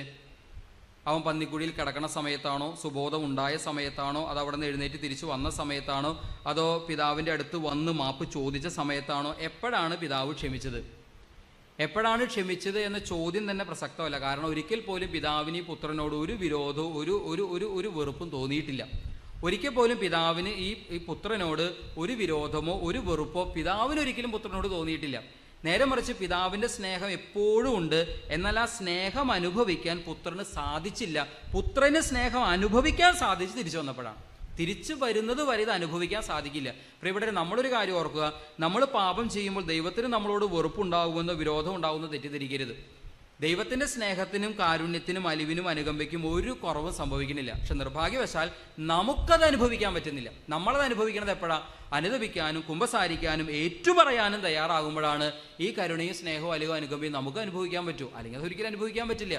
നമ്മൾ ഇതുപോലെ അധപതനത്തിൻ്റെ പാപച്ചെളിയിൽ പാപക്കുഴിയിൽ കിടക്കുന്ന ഒരവസ്ഥയിൽ നമ്മളും എന്നും ആക്കപ്പെടും. അതുകൊണ്ട് തന്നെ പ്രിയപ്പെട്ടവരെ, ഈ സ്നേഹം അനുഭവിക്കണമെങ്കിൽ തിരിച്ചു വന്നേ പറ്റൂ. ശരിക്കും നമ്മൾ ഇതൊന്ന് വിഷ്വലൈസ് ചെയ്തൊന്ന് കാണാൻ ശ്രമിക്കുകയാണെങ്കിൽ ഈ വചനഭാഗത്ത് കാണുന്ന ഒന്ന് രണ്ട് കാര്യങ്ങൾ നമ്മളവിടെ ഈ വചനത്തിൽ കർത്താവ് ഇങ്ങനൊരു കാര്യം പറയുന്നതായിട്ട് സുവിശേഷകൻ എഴുതി വെച്ചിട്ടുണ്ട്. അങ്ങ് ദൂരെ വെച്ച് തന്നെ പിതാവ് പുത്രനെ കണ്ടു. അങ്ങ് ദൂരെ വെച്ച് തന്നെ പിതാവ് പുത്രനെ കണ്ടു. ദൂരെ വെച്ച് തന്നെ പിതാവ് പുത്രനെ കണ്ടുവെങ്കിൽ ഈ പിതാവ് എവിടെ നിൽക്കുമായിരുന്നു? എവിടെ നിൽക്കാനാണ് സാധ്യത? വീടിനകത്തായിരുന്നോ പുറത്തായിരുന്നോ? ഏതാനാണ് സാധ്യത കൂടുതൽ? വീടിനകത്തായിരിക്കും. വീടിനകത്താണെങ്കിൽ പുറത്ത് അങ്ങ് ദൂരെ നിൽക്കുന്ന മകനെ കാണുക സാധ്യമല്ല. വീടിനകത്താണെങ്കിൽ അപ്പം ന്യായമായിട്ട് ഊഹിക്കാം പിതാവ് വീടിന് വെളിയിലായിരുന്നു, പുറത്ത് നിൽക്കുമായിരുന്നു എന്ന് ന്യായമായിട്ട് നമുക്ക് സങ്കല്പിക്കുക, ഊഹിക്കാം. അടുത്ത ചോദ്യം, പിതാവ് എന്ത് ചെയ്ത് നിൽക്കുമായിരുന്നു? എന്തെങ്കിലും ജോലി ചെയ്ത് നിൽക്കുകയോ അല്ലെങ്കിൽ കാറ്റുകൊണ്ട് ഉലാത്തിക്കൊണ്ട് നടക്കുന്ന സമയത്ത് അവിചാരിതമായി കണ്ടപ്പോൾ മനസ്സിലായതാണോ? അവിചാരിതമായിട്ട് മകനെ കണ്ടപ്പോൾ മനസ്സിലായതാണോ? ആണോ? അങ്ങനെ ആകാൻ സാധ്യതയില്ല. കാരണം എന്താ? അങ്ങനെയാണെങ്കിൽ തിരിച്ചറിയാൻ പറ്റില്ല. കാരണം ഈ മകൻ വീട്ടിൽ നിന്ന് പോകുമ്പോൾ ഒരു രാജകുമാരനെ പോലെയാണ് പോയത്. തിരിച്ചു വരണതോ പിച്ചക്കാരനെ പോലെയാണ്. ശരീരം മുഴുവൻ എന്താ പറയുക, നല്ലപോലെ ഭക്ഷണമൊക്കെ കഴിച്ച് നല്ല നല്ല തടിമുടക്കുള്ളൊരു ഒരാളായിട്ട് പോയ വ്യക്തി പട്ടിണി കിടന്ന് പട്ടിണി കോലമായി ആടയാഭരണങ്ങളൊക്കെ നഷ്ടപ്പെട്ട് അല്ലെങ്കിൽ ഒരു എല്ലുന്തിയ ശരീരവുമായി ജടപിടിച്ച മുടിയുമായി അതുപോലെ തന്നെ ശരീരം മുഴുവൻ പന്നിക്കാഷ്ടം പുരണ്ട് ചാക്കുവസ്ത്രം ധരിച്ചൊരവസ്ഥയിൽ തിരിച്ചു വരുമ്പോൾ അത് അങ്ങ് ദൂരെ വെച്ച് തന്നെ ഈ പ്രായമുള്ള അപ്പന് ആ മകനെ കാണുകയും ആ മകനെ മനസ്സിലാവുകയും ചെയ്തുവെങ്കിൽ അതിനൊറ്റ കാരണമേ ഉള്ളൂ. എന്താ കാരണം? ആ പിതാവ് മകനെ തന്നെ നോക്കി നിൽക്കുകയായിരുന്നു. ഓരോ മനുഷ്യർ വരുമ്പോഴും ഇതെൻ്റെ മകനാണോ എന്ന പ്രതീക്ഷയോടെ മകൻ തൻ്റെ വീട്ടിൽ നിന്ന് പോയ ദിവസം മുതൽ നിമിഷം മുതൽ തൻ്റെ മകൻ്റെ തിരിച്ചുവരവും ആഗ്രഹിച്ച് പ്രതീക്ഷിച്ച് പ്രത്യാശയോടെ ഈ അപ്പൻ മകനെ കാത്തു നിൽക്കുകയായിരുന്നു. നിങ്ങൾ ചിലപ്പോൾ ഇങ്ങനെ ഒരു കഥ കേട്ടിട്ടുണ്ടാവും. ഒരു മനുഷ്യനെ ഒരു പോലീസുകാർ ഇങ്ങനെ പിടിച്ചുകൊണ്ട് പോകുന്നതോ വലിയ തെറ്റ് ചെയ്തിട്ടാണ്. അദ്ദേഹത്തിന് ജീവപര്യന്തം തടവിന് വിധിക്കുന്നു. 6-7 വർഷം കഴിഞ്ഞപ്പോൾ അദ്ദേഹത്തിന് പരോള് കിട്ടി. അദ്ദേഹം വീട്ടിലേക്ക് വരുന്നു. ഇപ്പോൾ പാതിരാ നേരത്താണ് വന്ന് കയറുന്നത്. രാത്രി 12 മണി നേരത്ത് അങ്ങനെ വന്ന് കയറുന്ന സമയത്ത് ഈ വീടിൻ്റെ വാതിൽ പകുതി തുറന്നിട്ടിട്ടുണ്ട്. വീടിനകത്ത് ചെറിയൊരു വെളിച്ചം കാണാം. അപ്പോൾ ശബ്ദം ഉണ്ടാക്കാതെ അകത്ത് കയറി നോക്കുമ്പോൾ ഇദ്ദേഹം കാണുന്നു അമ്മ അവിടെ ഇരിപ്പുണ്ട്. ഒരു മേശപ്പുറത്ത് ഭക്ഷണമൊക്കെ ഒരുക്കി വെച്ചിട്ടുണ്ട്. ഒരു വിളക്ക് കത്തിച്ച് വെച്ചിട്ടുണ്ട്. താഴെ ഇരിക്കുന്നു. അമ്മ ഇങ്ങനെ എന്തോ ഇങ്ങനെ മുകളിലേക്ക് ഇങ്ങനെ നോക്കി ഇങ്ങനെ എന്തോ ഇങ്ങനെ ചിന്തിച്ചിരിക്കുന്നു. അമ്മയുടെ കണ്ണുകളിൽ ഇങ്ങനെ കണ്ണുനീര് ഉരുണ്ടുകൂടിയിരിക്കുന്നതായിട്ട് കാണാം. അപ്പോൾ ഇവൻ അത്ഭുതത്തോടെ അമ്മേനെ ഇങ്ങനെ വിളിച്ചു. അപ്പോൾ അമ്മ സ്വരം കേട്ട് ഞെട്ടി എണീറ്റു. ഓടി വന്നു. മകനെ കണ്ട് കെട്ടിപ്പിടിച്ചു, ദരിദ്ര ചുംബിച്ചു. ഇതെല്ലാം കഴിഞ്ഞ് കുറച്ച് കഴിഞ്ഞിട്ട് ഈ മകൻ അമ്മയോട് ചോദിക്കുകയാണ്, അമ്മേ ഞാൻ ഇന്ന് വരുമെന്ന്, ഇന്ന് എനിക്ക് പരോള് കിട്ടുമെന്നും ഇന്ന് രാത്രി ഞാനിവിടെ വരുമെന്നും അമ്മയ്ക്ക് അറിയാമായിരുന്നോ? അന്നേരം അമ്മ പറഞ്ഞു എനിക്ക് അറിയില്ലായിരുന്നു. അത്ഭുതത്തോടുകൂടി മകൻ ചോദിക്കുകയാണ്, പിന്നെ എന്താ ഇന്ന് രാത്രി പാതിരാ നേരത്ത് ഈ അത്താഴം ഒരുക്കി വിളക്കും കത്തിച്ച് വാതിലൊക്കെ തുറന്നിട്ട് അമ്മ പിന്നെ കൃത്യം ഇന്ന് തന്നെ കാത്തിരിക്കാനുള്ള കാരണം? അതിന് അമ്മ പറഞ്ഞ മറുപടി എങ്ങനെയാണ്? മോനെ, നിന്നെ പോലീസുകാർ പിടിച്ചുകൊണ്ടുപോയ ആദ്യ ദിനം മുതൽ ഇന്ന് വരെ ഒരു ദിവസം പോലും മുടങ്ങാതെ നിനക്ക് വേണ്ടി എല്ലാ ദിവസവും അത്താഴമൊരുക്കി വിളക്കും കത്തിച്ച് വാതിലും തുറന്നിട്ട് ഞാൻ കാത്തിരിക്കുകയായിരുന്നു. നിന്നെ പോലീസുകാർ പിടിച്ചുകൊണ്ടുപോയ ആദ്യ ദിനം മുതൽ ഇന്ന് വരെ, ഈ ദിവസം വരെ ഒരു ദിനം പോലും മുടങ്ങാതെ നിനക്ക് വേണ്ടി അത്താഴമൊരുക്കി വാതിലും തുറന്നിട്ട് വിളക്കും കത്തിച്ച് ഞാൻ കാത്തിരിക്കുകയായിരുന്നു. പ്രിയപ്പെട്ടവരെയും, സത്യത്തിൽ പിതാവായ ദൈവം നമ്മെ ഇതുപോലെ കാത്തിരിക്കുകയാണ്. തൻ്റെ പുത്രൻ്റെ തിരുശരീര രക്തങ്ങളാകുന്ന അത്താഴമൊരുക്കി പരിശുദ്ധാത്മാവെന്ന് വിളക്കും കത്തിച്ച് സഭയാകുന്ന വലിയ ഭവനത്തിൻ്റെ കുമ്പസാരക്കൂടെന്ന വാതിലും തുറന്നിട്ട് പിതാവായ ദൈവം മിഴിനീരോടെ, നിറഞ്ഞ മിഴികളോടെ നമ്മെ കാത്തു നിൽക്കുകയാണ്. നമ്മെ കാത്തു നിൽക്കുന്ന അപ്പൻ്റെ ചിത്രമാണ് ഈശോ പിതാവായ ദൈവത്തെ നമ്മുടെ മുൻപിൽ അവതരിപ്പിച്ചു തന്നത്. ഇത് ഈ പിതാവിൻ്റെ സ്നേഹം ശരിക്കും മനസ്സിലാക്കിയ പുത്രനാണ് പിതാവിനെ നമുക്ക് വെളിപ്പെടുത്തി തരുന്നത്. ദൈവമാരെന്ന്, പിതാവായ ദൈവമാരെന്ന്, പിതാവായ ദൈവത്തിൻ്റെ ഹൃദയത്തിൻ്റെ സ്നേഹം എന്തെന്ന് അനുഭവിച്ചറിഞ്ഞ പുത്രനാണ് ഇത് നമുക്ക് സാക്ഷാൽ ഈശോയാണ് പിതാവിനെ പറ്റി നമുക്ക് പറഞ്ഞു തരുന്നത്. ഈശോയെ നമുക്ക് അവിശ്വസിക്കേണ്ട കാര്യമില്ല. പ്രിയപ്പെട്ടവരെ, ഈ പിതാവായ ദൈവം നമ്മെ കാത്തിരിക്കുകയാണ്. തൻ്റെ പുത്രൻ്റെ തിരുശരീര രക്തങ്ങളാകുന്ന അത്താഴമൊരുക്കി പരിശുദ്ധാത്മാവെന്ന് വിളക്കും കത്തിച്ച് സഭയാകുന്ന വലിയ ഭവനത്തിൻ്റെ കുമ്പസാരക്കൂടെന്ന വാതിലും തുറന്നിട്ട് എന്നെയും നിങ്ങളെയും പ്രതീക്ഷിച്ച് നിറമിഴികളോടെ പിതാവായ ദൈവം നമ്മെ കാത്തു നിൽക്കുന്നു. ഇതാണ് പിതാവിൻ്റെ ചിത്രം അവതരിപ്പിക്കുമ്പോൾ, പിതാവിനെ നമ്മുടെ മുൻപിൽ അവതരിപ്പിക്കുമ്പോൾ ഒരു പാപിയും വിട്ടുപോകാൻ, അകന്നു പോകാൻ ദൈവം ആഗ്രഹിക്കുന്നില്ലെന്നും ഒരു ആത്മാവിന്, ഒരു വ്യക്തിയുടെ ആത്മാവിൻ്റെ രക്ഷയ്ക്ക് വേണ്ടി ദൈവം കൊടുക്കുന്ന വില എന്താ, ഒരു ആത്മാവിന് ദൈവം നൽകുന്ന വില എന്താ? ഒന്നാമതായിട്ട് ഈശോ പറയുന്നൊരു വചനത്തിലൂടെ അത് വ്യക്തമാകും. ലോകം മുഴുവൻ നേടിയാലും ഒരുവന് സ്വന്തം ആത്മാവ് നഷ്ടപ്പെട്ടാൽ എന്താ പ്രയോജനം? അതിൻ്റെ ഒരു അർത്ഥം ഇതാണ്: ലോകം മുഴുവൻ്റെ വിലയേക്കാളും വിലയുണ്ട് ദൈവത്തിന് ഒരു മനുഷ്യാത്മാവിന് ദൈവം കൊടുക്കുന്ന വില. ലോകം മുഴുവൻ്റെ വിലയേക്കാൾ എൻ്റെ ആത്മാവിന് ദൈവം വില കൽപ്പിക്കുന്നു. എന്ന് മാത്രമല്ല, അതിലുപരിയായി നമുക്ക് മനസ്സിലാക്കാൻ പറ്റുന്നൊരു യാഥാർത്ഥ്യം, പിതാവ് തൻ്റെ പുത്രനെ ഈ ഭൂമിയിലേക്ക് അയച്ചത് എന്നെയും നിങ്ങളെയും, നമ്മൾ ഓരോരുത്തരെയും രക്ഷിക്കാൻ വേണ്ടിയിട്ടാണ് പാപത്തിൽ നിന്നും. അപ്പോൾ പുത്രൻ്റെ ജീവൻ്റെ വിലയുണ്ട്, ഈശോയുടെ ജീവൻ്റെ വിലയുണ്ട്, ഈശോയുടെ ശരീരത്തിൻ്റെ വിലയുണ്ട്, ഈശോയുടെ രക്തത്തിൻ്റെ വിലയുണ്ട്, ഈശോയുടെ ജീവൻ്റെ വിലയുണ്ട്, നമ്മൾ ഓരോരുത്തരുടെയും വില. അത്രയും വില ദൈവത്തിൻ്റെ കണ്ണിൽ ഒരു മനുഷ്യാത്മാവിനുണ്ട് എന്ന് പറയുമ്പോൾ, പ്രിയപ്പെട്ടവരെയും, അത് ഉൾക്കൊണ്ടുകൊണ്ട്, ആ സ്നേഹം മനസ്സിലാക്കിക്കൊണ്ട് അനുതപിക്കാനും പശ്ചാത്തപിക്കാനും മാനസാന്തരത്തിൻ്റെ ഫലങ്ങൾ പുറപ്പെടുവിക്കാനും ദൈവസ്നേഹത്തിലേക്ക് തിരിച്ചു വരാനും നമുക്ക് സാധിക്കണം. ഉറക്കെ പറഞ്ഞേ ഹല്ലേലൂയാ. വലതുകരം ഉയർത്തി പറഞ്ഞേ ഹല്ലേലൂയാ. രണ്ട് കൈകൾ ഉയർത്തി പറഞ്ഞേ ഹല്ലേലൂയാ. കൈകൾ വീശിക്കൊണ്ട് എല്ലാവരും ഹല്ലേലൂയാ. ഇരട്ടി സ്വരത്തിൽ ഹല്ലേലൂയാ, ഹല്ലേലൂയാ, ഹല്ലേലൂയാ, ഹല്ലേലൂയാ. ശരിക്കും ഈ സ്വർഗവും നരകവും തമ്മിൽ എന്തോരം അകലം കാണും. അബ്രാഹത്തിൻ്റെ അല്ലെങ്കിൽ ധനവാന്റെ ലാസറിൻ്റെ ഉപമയിൽ ഈശോ അങ്ങനെ ഒരു കാര്യം പറയുന്നുണ്ട്. അബ്രാഹത്തിൻ്റെ മടിയിൽ ലാസർ ഇരിക്കുന്നു, ധനവാൻ നരകത്തിൽ കിടക്കുന്നു. അപ്പോൾ ഈ ധനവാനോട് ഈ അബ്രാഹം പറയുന്നൊരു വാചകം ഇങ്ങനെ എഴുതി ബൈബിളിൽ നമ്മൾ വായിക്കുന്നത് ഇങ്ങനെയാണ്: ഇവിടെ നിന്ന് അവിടേക്കും അവിടെ നിന്ന് ഇവിടേക്കും വരാൻ പറ്റില്ല. നമുക്കിടയിൽ അത്ര വലിയ ഒരു അകലമുണ്ട്, ഒരു ഗർത്തമുണ്ട്. നമുക്കിടയിൽ ഒരു വലിയൊരു ഗർത്തമുണ്ട്. അതായത് സ്വർഗത്തിൽ നിന്ന് നരകത്തിലോട്ടും പോകാൻ പറ്റില്ല, നരകത്തിൽ നിന്ന് സ്വർഗത്തിലേക്കും വരാൻ പറ്റില്ല. നമുക്കിടയിൽ വലിയൊരു ഗർത്തമുണ്ട്. അപ്പോൾ എത്ര കിലോമീറ്റർ അകലം കാണും സ്വർഗവും നരകവും തമ്മിൽ? സ്വർഗവും നരകവും തമ്മിലുള്ള അകലം എത്ര കിലോമീറ്ററാണ്? മനുഷ്യനാണെങ്കിൽ ചന്ദ്രനിൽ പോയി ചൊവ്വയിലേക്ക് പോകാനുള്ള ശ്രമങ്ങൾ നടത്തുന്നു. ഇനി ഏത് ഗ്രഹം വേണമെങ്കിൽ കീഴടക്കാനുള്ള അവസ്ഥയിലാണ് മനുഷ്യർ ഇങ്ങനെ നിൽക്കുന്നത്. അപ്പോഴാണ് അബ്രാഹം പറയുന്നത്, ഇവിടെ നിന്ന് അങ്ങോട്ടും വരാൻ പറ്റില്ല, അവിടെ നിന്ന് ഇങ്ങോട്ടും വരാൻ പറ്റില്ല, അത്രയും വലിയ അകലം നമുക്കിടയിലുണ്ടെന്ന്. സ്വർഗവും നരകവും തമ്മിലുള്ള അകലം എത്ര കിലോമീറ്ററാണ്? സ്വർഗവും നരകവും തമ്മിലുള്ള അകലമെന്ന് പറയുന്നത് ഒരു കുമ്പസാരക്കൂടിൻ്റെ അകലമേ ഉള്ളൂ. പാപിയും വിശുദ്ധനും തമ്മിലുള്ള അകലമെന്ന് പറയുന്നത് 2 തുള്ളി കണ്ണുനീരിൻ്റെ അകലമേ ഉള്ളൂ. സ്വർഗവും നരകവും തമ്മിലുള്ള അകലമെന്ന് പറയുന്നത് ഒരു കുമ്പസാരക്കൂടിൻ്റെ അകലമേ ഉള്ളൂ. പാപിയും വിശുദ്ധനും തമ്മിലുള്ള അകലമെന്ന് പറയുന്നത് 2 തുള്ളി കണ്ണുനീരിൻ്റെ അകലമേ ഉള്ളൂ. എന്ന് വെച്ച് കഴിഞ്ഞാൽ, അനുതപിച്ച് പാപങ്ങൾ ഏറ്റുപറയാൻ ഞാൻ തയ്യാറായാൽ, പശ്ചാത്തപിച്ച് പാപം ഏറ്റുപറയാൻ തയ്യാറായാൽ പൊറുക്കപ്പെടാത്ത ഒരു പാപവുമില്ല, ക്ഷമ ലഭിക്കാത്തൊരു പാപവുമില്ല. പാപമല്ല യഥാർത്ഥത്തിൽ നമ്മുടെ യഥാർത്ഥ പ്രശ്നം. പിന്നെയോ പാപമോർത്ത് അനുതപിക്കാനോ കുമ്പസാരത്തിലൂടെ രക്ഷ സ്വീകരിക്കാനോ നമ്മൾ തയ്യാറാകാത്തതാണ് നമ്മുടെ യഥാർത്ഥ പരാജയം. പിന്നെ ഏറ്റവും നല്ല ഉദാഹരണം ബൈബിളിൽ തന്നെയുള്ള 2 കഥാപാത്രങ്ങളാണ്. ഒന്ന് പത്രോസ്, 2 യൂദാസ്കറിയാത്ത. 2 പേരും ചെയ്ത തെറ്റുകൾ ഗൗരവമുള്ളതാണ്. യൂദാസ്കറിയാത്ത ഈശോനെ 30 വെള്ളിക്കാശിന് വേണ്ടി ഒറ്റ കൊടുത്തു. പത്രോസ്ലിഹ ഈശോയെ 3 പ്രാവശ്യം തള്ളിപ്പറഞ്ഞു. 2 പേരുടെയും തെറ്റിന് ഗൗരവമുണ്ട്. ഇതിൽ ഗൗരവം കൂടുതൽ ആരുടെ പാപത്തിനാണ്? രണ്ടും ഗൗരവമുള്ളത് തന്നെയാണ്. കൂടുതൽ ഗൗരവം ആരുടെ പാപത്തിനാണ്? ചില ബൈബിൾ വ്യാഖ്യാതാക്കൾ പറയുന്നു പത്രോസിൻ്റെ പാപത്തിന് ഇച്ചിരി ഗൗരവം കൂടുതലാണ്. കാരണം 3 വട്ടം തള്ളി പറഞ്ഞത്. എന്ന് മാത്രമല്ല ഗുരുവിനെ അറിയില്ല അറിയില്ല അറിയില്ല എന്നാണ് പറഞ്ഞത്. യൂദാസ്കറിയാത്ത തൻ്റെ ഗുരുവിനെ അറിയില്ല എന്ന് പറഞ്ഞിട്ടില്ല, അറിയാം, ഞാൻ ഒരാളെ കാണിച്ചു തരാം, അവനാണ് ഗുരു, അവനാണ് യേശുക്രിസ്തു എന്നാണ് യൂദാസ്കറിയാത്ത പറയുന്നത്. അറിയാമെന്ന് സമ്മതിച്ചതാ. ഇവിടെ തൻ്റെ ഗുരുവിനെ അറിയില്ല എന്ന് അത് 3 വട്ടം പറഞ്ഞ പത്രോസിൻ്റെ പാപം കുറച്ചുകൂടെ ഗൗരവമുള്ളതാണ് എന്ന് പലപ്പോഴും പല ബൈബിൾ വ്യാഖ്യാതാക്കളും വ്യാഖ്യാനിക്കാറുണ്ട്. എന്നാൽ പ്രിയപ്പെട്ടവരെ, പത്രോസിനൊരു ഗുണം ഉണ്ടായിരുന്നു. എന്താണ് ആ ഗുണം?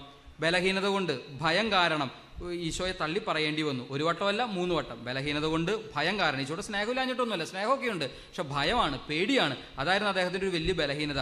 അതുകൊണ്ട് 3 വട്ടം തള്ളി പറയേണ്ടി വന്നു. പക്ഷെ പത്രോസിന് അങ്ങനെ ഒരു വലിയ അപകടം, ഒരു വീഴ്ച സംഭവിച്ചുവെങ്കിലും പത്രോസിനൊരു ഗുണമുണ്ട്. എന്താണ് ഗുണം? അനുതപിക്കാൻ തയ്യാറായി, പശ്ചാത്തപിക്കാൻ തയ്യാറായി, തിരിച്ചു വരാൻ തയ്യാറായി. അനുതപിക്കാനും പശ്ചാത്തപിക്കാനും തിരിച്ചു വരാനും പത്രോസ് തയ്യാറായി. പ്രിയപ്പെട്ട പത്രോസിനെ കുറിച്ച് അപ്പോക്രിഫൽ സുവിശേഷം എന്ന് വെച്ചാൽ കാനോനികമായിട്ട് അംഗീകരിക്കപ്പെട്ടതല്ല എങ്കിലും എന്താ പറയുക, പാരമ്പര്യങ്ങളിൽ പറയപ്പെടുന്ന ഒരു സംഭവങ്ങളിൽ ഒന്ന് ഇതാണ്. അദ്ദേഹം കരഞ്ഞ് കരഞ്ഞ് കരഞ്ഞ് കരഞ്ഞ് കരഞ്ഞ് കരഞ്ഞ് കവിൾത്തടങ്ങളിൽ ചാല് കീറുവോളം കരഞ്ഞു എന്ന് പറയണേ. കവിൾത്തടങ്ങളിൽ ചാല് കീറുവോളം കരഞ്ഞു. അതുപോലെ ഉള്ളും നൊന്ത് കരഞ്ഞു, ഉള്ളും നൊന്ത് കരഞ്ഞു. അതാണ് പത്രോസിന്റെ ഗുണം. ഉള്ളും നൊന്ത് കരഞ്ഞു. വീഴ്ചയല്ല നമ്മുടെ യഥാർത്ഥ പ്രശ്നം, വീഴ്ചയിടത്ത് തന്നെ കിടക്കണതാണ് പ്രശ്നം. യൂദാസ്കറിയാത്തയുടെ യഥാർത്ഥ പരാജയം എന്താ? ഈശോയെ ഒറ്റിക്കൊടുത്തത് ഗൗരവമായ തെറ്റ് തന്നെയാണ്. പക്ഷെ അതിലും വലിയ തെറ്റ് യൂദാസ് പിന്നെ ചെയ്തു. എന്താണ്? തിരിച്ചു വന്നില്ല. തിരിച്ചു വന്നില്ല എന്നതാണ് യൂദാസിന് സംഭവിച്ച പരാജയം. ഒന്ന് ആലോചിച്ച് നോക്കിയും, ഈശോ ഈ കാണാതെ പോയ ആടിൻ്റെയും നഷ്ടപ്പെട്ടു പോയ നാണയത്തിൻ്റെ ധൂർത്തപുത്രൻ്റെ ഉപമ പറയുമ്പോൾ അത് കേട്ടവരുടെ കൂട്ടത്തിൽ ഏറ്റവും അടുത്ത് 12 പേരോടൊപ്പം ആരുമുണ്ട്? യൂദാസ്കറിയാത്തയുണ്ട്. എന്നിട്ട് എന്തേ യൂദാസിന് ഈശോയുടെ ഹൃദയം മനസ്സിലായില്ല, ഈശോയുടെ സ്വഭാവം മനസ്സിലായില്ല. കണ്ണുനീര് കൊണ്ട് ഒരാൾ ഈശോയുടെ പാദം കഴുകിയപ്പോൾ, കല്ലെറിഞ്ഞ് കൊല്ലപ്പെടേണ്ട ഒരു സ്ത്രീ, അതുപോലെ സക്കേവൂസ്, ഇങ്ങനെയുള്ള വ്യക്തികളോടൊക്കെ നിരുപാധികം കുറ്റപ്പെടുത്തുന്നൊരു വാക്കുപോലും പറയാതെ ഈശോ ക്ഷമിക്കുമ്പോൾ 12 പേരോടൊപ്പം ഈ യൂദാസ്കറിയാത്തയുണ്ടായിരുന്നു. എന്നിട്ടും എന്തേ യൂദാസ്കറിയാത്തയ്ക്ക് മനസ്സിലായില്ല ഈശോയുടെ ഹൃദയം, ഈശോയുടെ മനസ്സ്? അപ്പോൾ യഥാർത്ഥത്തിൽ യൂദാസിൻ്റെ പരാജയം തിരിച്ചു വന്നില്ല എന്നുള്ളതാണ് നമ്മളിൽ പലരുടെയും യഥാർത്ഥ പരാജയം. അത് തന്നെ പ്രിയപ്പെട്ട ഒരു പാപം, അത് ഗൗരവമുള്ളത് തന്നെയാണ്, സംശയമൊന്നുമില്ല. പാപം ചെയ്യുമ്പോൾ നമ്മൾ അകന്നു പോകുന്നു, വീണു പോകുന്നു, കുഴി പോകുന്നു എന്നുള്ള സത്യം തന്നെയാണ്. എന്നാൽ യഥാർത്ഥത്തിൽ ഏറ്റവും വലിയ പരാജയം അവിടെ നിന്ന് എഴുന്നേറ്റ് വരാത്തതാണ്. അത് അവിടെ തന്നെ കിടക്കുന്നു, വീണ്ടും വീണ്ടും പാപം ചെയ്യുന്നു, വീണ്ടും പാപത്തിൽ തന്നെ തുടരുന്നു, പാപത്തിൽ തന്നെ കിടക്കുന്നു, അനുദപിക്കുന്നില്ല, കുമ്പസാരിക്കുന്നില്ല, ഏറ്റുപറയുന്നില്ല. ഇതാണ് യഥാർത്ഥത്തിൽ നമ്മുടെ ഏറ്റവും വലിയ പരാജയം. ഒരു നിമിഷാർത്ഥ നേരത്തേക്ക് പോലും നമ്മെ കുറ്റപ്പെടുത്താൻ അനുവദിക്കാത്ത, നമ്മെ ലജ്ജിതരാകാൻ അനുവദിക്കാത്ത ഒരു കുമ്പസാരക്കൂട് നമ്മുടെ മുൻപിലുള്ളപ്പോൾ എന്തിനാണ് ദൈവകരുണ സ്വീകരിക്കാൻ നമ്മൾ മടിച്ചു നിൽക്കുന്നത്? ഒരു നിമിഷാർത്ഥ നേരത്തേക്ക് പോലും നമ്മൾ ലജ്ജിതരാകാൻ, കുറ്റപ്പെടുത്താൻ അനുവദിക്കാത്ത ഒരു കുമ്പസാരക്കൂട് നമ്മുടെ മുൻപിലുള്ളപ്പോൾ എന്തിനാണ് ഈശോയുടെ കരുണ, ദൈവസ്നേഹം, ദൈവകരുണ, ദൈവത്തിൻ്റെ അലിവ് സ്വീകരിക്കാൻ മടിച്ച് നമ്മൾ നിൽക്കുന്നത്? അതുകൊണ്ട് പാപങ്ങളോർത്ത് ആത്മാർത്ഥമായിട്ട് അനുദപിക്കാൻ, പത്രോസിനെ പോലെ ഉള്ളും നൊന്ത് കരഞ്ഞ് ദൈവസന്നിധിയിൽ പാപങ്ങൾ ഏറ്റുപറഞ്ഞ് പൊറുതി സ്വീകരിക്കാനും പാപമോചനം സ്വീകരിക്കുവാനും നമുക്ക് സാധിക്കണം. ഉറക്കെന്ന് പറഞ്ഞ് ഹാലേലൂയാം. പലതരം ഉയർത്തി പറഞ്ഞ് ഹാലേലൂയാം. 2 കൈകൾ ഉയർത്തി പറഞ്ഞ് ഹാലേലൂയാം. കൈകൾ വീശിക്കൊണ്ട് പറഞ്ഞ് ഹാലേലൂയാം, ഹാലേലൂയാം. എന്തിനാണ് നമ്മൾ പശ്ചാത്തപിക്കുന്നത്? എന്താണ് പശ്ചാത്താപത്തിൻ്റെ ആവശ്യം? അതായത് ദൈവം കരുണയുള്ളവനാണ്, ദൈവം സ്നേഹമുള്ളവനാണ്, ദൈവം അനുകമ്പയുള്ളവനാണ്, ദൈവം എല്ലാ പാപം ക്ഷമിക്കുന്നവനാണെന്ന് പറയുമ്പോൾ അതിൻ്റെ അർത്ഥം ദൈവം സ്നേഹമുള്ളവനും കരുണയുള്ളവനും ക്ഷമിക്കുന്നവനും ആയതുകൊണ്ട് തനിയെ ഇതൊക്കെ നമുക്ക് കിട്ടുമെന്ന് നമ്മൾ വിചാരിക്കരുത്. ദൈവം ആരും നമ്മളെ നിർബന്ധിച്ച് രക്ഷിക്കുന്നില്ല. അങ്ങനെ രക്ഷിക്കാൻ കർത്താവിന് പറ്റില്ല. ദൈവം തരുന്ന കരുണയും ക്ഷമയും സ്നേഹവും സ്വീകരിക്കാൻ നമ്മൾ തയ്യാറാകാത്തിടത്തോളം നമുക്കത് സ്വീകരിക്കാൻ പറ്റില്ല. അത് നമ്മൾ ഓർത്തിരിക്കണം. അതായത് ഇപ്പോൾ ഒരു ഉദാഹരണത്തിന്, ഇപ്പം ഞാൻ നിങ്ങൾക്ക് എല്ലാവർക്കും എന്തെങ്കിലും, ഇപ്പോൾ ഇന്നലെ നമ്മുടെ അമലോത്ഭവ മാതാവിൻ്റെ തിരുനാളായിരുന്നല്ലോ, മറിയത്തിന് അമലോത്ഭവ തിരുനാൾ. അപ്പം അതിനോടനുബന്ധിച്ച് നിങ്ങൾക്ക് എല്ലാവർക്കും ജിലേബി ലഡും തരാമെന്ന് വിചാരിക്കും. വെറുതെ വിചാരിച്ചാൽ മതി, തരാൻ ഉദ്ദേശമൊന്നുമില്ല കേട്ടോ, വെറുതെ ചുമ്മാ വിചാരിക്കും. നിങ്ങൾക്ക് എല്ലാവർക്കും ജിലേബിയും ലഡും ഞാൻ തരാമെന്ന് വിചാരിക്കും. എല്ലാവർക്കും ജിലേബിയും ലഡും തന്നു. പക്ഷേ ഒരു 19 പേര് സ്വീകരിച്ചില്ല. ഷുഗർ കാരണമാണ്, വേറെ ഒന്നും കൊണ്ടല്ല, സ്വീകരിച്ചില്ല. എനിക്ക് തരാനേ പറ്റൂ, സ്വീകരിക്കണോ വേണ്ടെന്നുള്ള നിങ്ങളെ തീരുമാനിക്കണേ. അല്ലെങ്കിൽ നിങ്ങൾ എനിക്ക് എന്തെങ്കിലും കൊണ്ടുവന്ന് തരുന്നു, നിങ്ങൾ തരുന്നു, മേടിക്കണോ വേണ്ടയോ അതെൻ്റെ തീരുമാനമാണ്. തരാനേ കർത്താവിന് പറ്റൂ, സ്വീകരിക്കണോ വേണ്ടയോ അത് നമ്മളാണ് സ്വീകരിക്കേണ്ടത്. അതായത് ഈശോ നൽകുന്ന പാപമോചനം, ഈശോ നൽകുന്ന രക്ഷ, ഈശോ നൽകുന്ന കൃപ, സ്നേഹം, ക്ഷമ, ഇത് ഈശോ തന്നുകൊണ്ടേയിരിക്കുന്നു. പക്ഷെ സ്വീകരിക്കണോ വേണ്ടയോ നമ്മുടെ ഉത്തരവാദിത്വമാണ്, നമ്മളാണ് സ്വീകരിക്കേണ്ടത്. സ്വീകരിക്കാനുള്ള മാർഗം എന്താ? കൂദാശകളാണ്. ശരിക്കും അനുദപിക്കാനും ശരിക്കും പശ്ചാത്തപിക്കാനും പാപങ്ങൾ ഏറ്റുപറയാനും കുമ്പസാരത്തിലൂടെ പാപമോചനം സ്വീകരിക്കാനും നമ്മൾ തയ്യാറാകുന്നില്ലെങ്കിൽ ഈശോ തരുന്നതൊന്നും നമുക്ക് കിട്ടുന്നില്ല. 2000 വർഷം മുമ്പ് കാൽവരിയിലെ കുരിശിലെ മരണത്തിലൂടെ ഈശോ രക്ഷ നൽകി കഴിഞ്ഞു. അന്ന് നൽകപ്പെട്ട രക്ഷയാണ്. ഈശോയുടെ പീഡാസഹനത്തിലൂടെ കുരിശുമരണത്തിലൂടെ ഈശോ അന്ന് തന്നെ രക്ഷ നമുക്ക് നൽകി കഴിഞ്ഞു. പക്ഷെ അന്ന് നൽകിയ ഈ രക്ഷ, സൗഖ്യം, വിടുതൽ, വിമോചനം, സ്വാതന്ത്ര്യം ഇന്ന് ജീവിക്കുന്ന നമ്മൾ സ്വീകരിക്കണോ വേണ്ടയോ? സ്വീകരിക്കണമെന്ന് ആഗ്രഹിക്കുന്നവർ കൂദാശകൾ സ്വീകരിച്ചേ പറ്റൂ. വിവിധ കൂദാശകളിലൂടെ, പ്രത്യേകിച്ച് പാപമോചന കൂദാശയ്ക്കായിട്ട് വിശുദ്ധ കുംഭസാരത്തിലൂടെ ഈ പാപമോചന രക്ഷ സ്വീകരിക്കാത്തിടത്തോളം ഇത് അവിടെ തന്നെ ഇരിക്കും, നമുക്ക് അനുഭവിക്കാൻ പറ്റില്ല. ഇതിന് തയ്യാറാകുന്നവർക്ക്, കുംഭസാരിക്കുന്നവർക്ക് ഇത് സ്വീകരിക്കാൻ പറ്റും. കൂദാശകൾ സ്വീകരിക്കുന്നവർ സ്വീകരിക്കാൻ പറ്റും. നേരെ മറിച്ച് അല്ലാത്തവർക്ക് ഈ കൃപയ്ക്കെതിരെ നമ്മൾ മുഖം തിരിച്ചുക.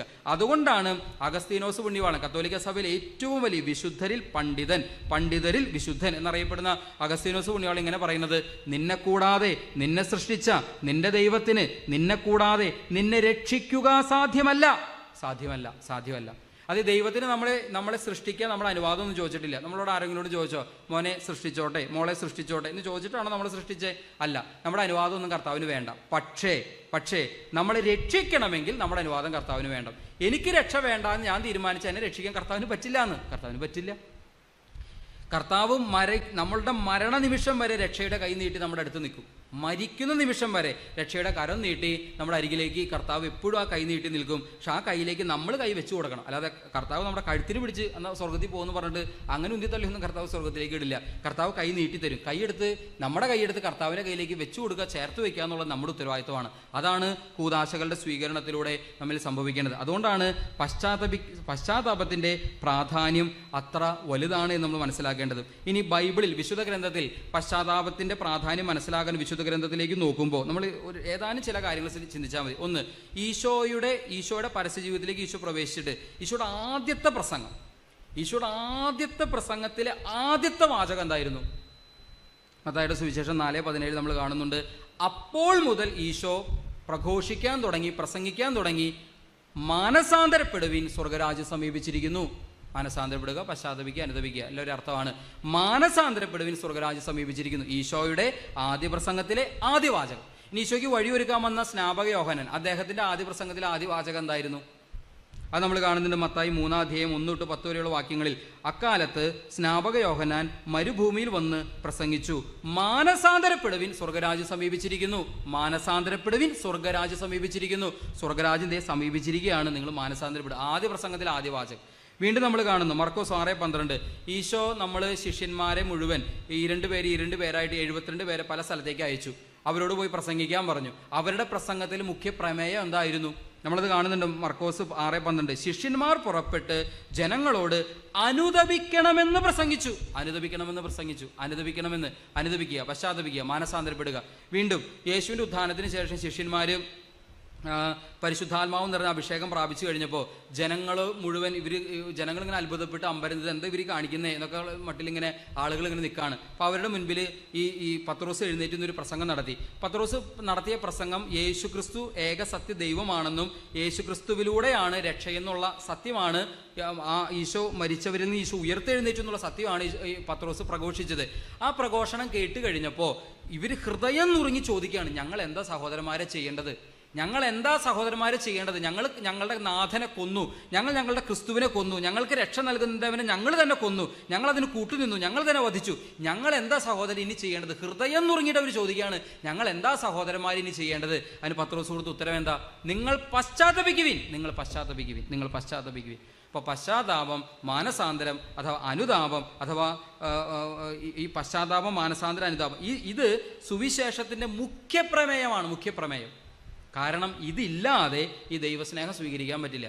ദൈവസ്നേഹമാണെന്നും കരുണയാണെന്നും ക്ഷമയാണെന്നും ദൈവത്തിൽ നിന്ന് എല്ലാ പാപികളിലേക്ക് സ്നേഹം കരുണ ഒഴുകുന്നു എന്ന് പറയുമ്പോൾ അത് സ്വീകരിക്കാൻ നമുക്ക് പറ്റണമെങ്കിൽ നമ്മൾ ചെയ്യേണ്ട ഏക കാര്യം പശ്ചാത്തപിക്കുക എന്നുള്ളതാണ്. പശ്ചാത്തപിക്കുക, അനുതപിക്കുക. പശ്ചാത്താപം ശരിക്കും ഉണ്ടായിക്കഴിഞ്ഞാൽ അത് കുമ്പസാരത്തിലേക്ക് എത്തും. കുമ്പസാരിക്കാതിരിക്കാൻ പറ്റില്ല, പാപങ്ങൾ ഏറ്റുപറയാതിരിക്കാൻ പറ്റില്ല. അതുകൊണ്ട് പ്രിയപ്പെട്ടവരെ, ഈ ദൈവകരുണ, ദൈവകൃപ, ദൈവാനുഗ്രഹം അത് സ്വീകരിക്കാനുള്ള ഏറ്റവും വലിയ തടസ്സം എന്ന് പറയുന്നത് പാപമാണ്. നമ്മൾ എന്തുമാത്രം നിയോഗങ്ങളായിട്ട് ഇവിടെ വന്നിരിക്കുന്നത്, എന്തുമാത്രം ദൂരെ നിന്ന് ഈ ഒരു ദിവസത്തെ പ്രോഗ്രാമിൽ അല്ലെങ്കിൽ ശുശ്രൂഷയിൽ നിന്ന് പങ്കെടുക്കാൻ വേണ്ടി വെളുപ്പാങ്കാലത്ത് എഴുന്നേറ്റ്, ഇന്നലെ രാത്രി തൊട്ട് ഒരുക്കങ്ങൾ തുടങ്ങിയിട്ടുണ്ട്, വെളുപ്പാങ്കാലത്ത് എഴുന്നേറ്റ് കഷ്ടപ്പെട്ട് ബുദ്ധിമുട്ടി നിങ്ങളിവിടെ വന്നു. ഇന്ന് ഇതേ ഉച്ചയ്ക്ക് ഒരു 3 മണി വരെയുള്ള സമയം ഇവിടെ ശുശ്രൂഷയിലൊക്കെ പങ്കെടുക്കുന്നു, തിരിച്ചു പോകുന്നു. ഇത്രയും കഷ്ടപ്പാടും ബുദ്ധിമുട്ടൊക്കെ സഹിച്ച് നിങ്ങളിവിടെ വന്ന് എങ്കിൽ, കർത്താവിൻ്റെ നാമം വിളിച്ച് പ്രാർത്ഥിക്കുന്നുണ്ടെങ്കിൽ നിങ്ങൾക്ക് നിയോഗങ്ങളുണ്ട്, നിങ്ങൾക്ക് ഒരുപാട് ആവശ്യങ്ങളുണ്ട്. അത് ഈശോ സാധിച്ചു തരുന്നൊരു പ്രത്യാശയുണ്ട്, ഒരു പ്രതീക്ഷയുണ്ട്, ഒരു വിശ്വാസമുണ്ട്.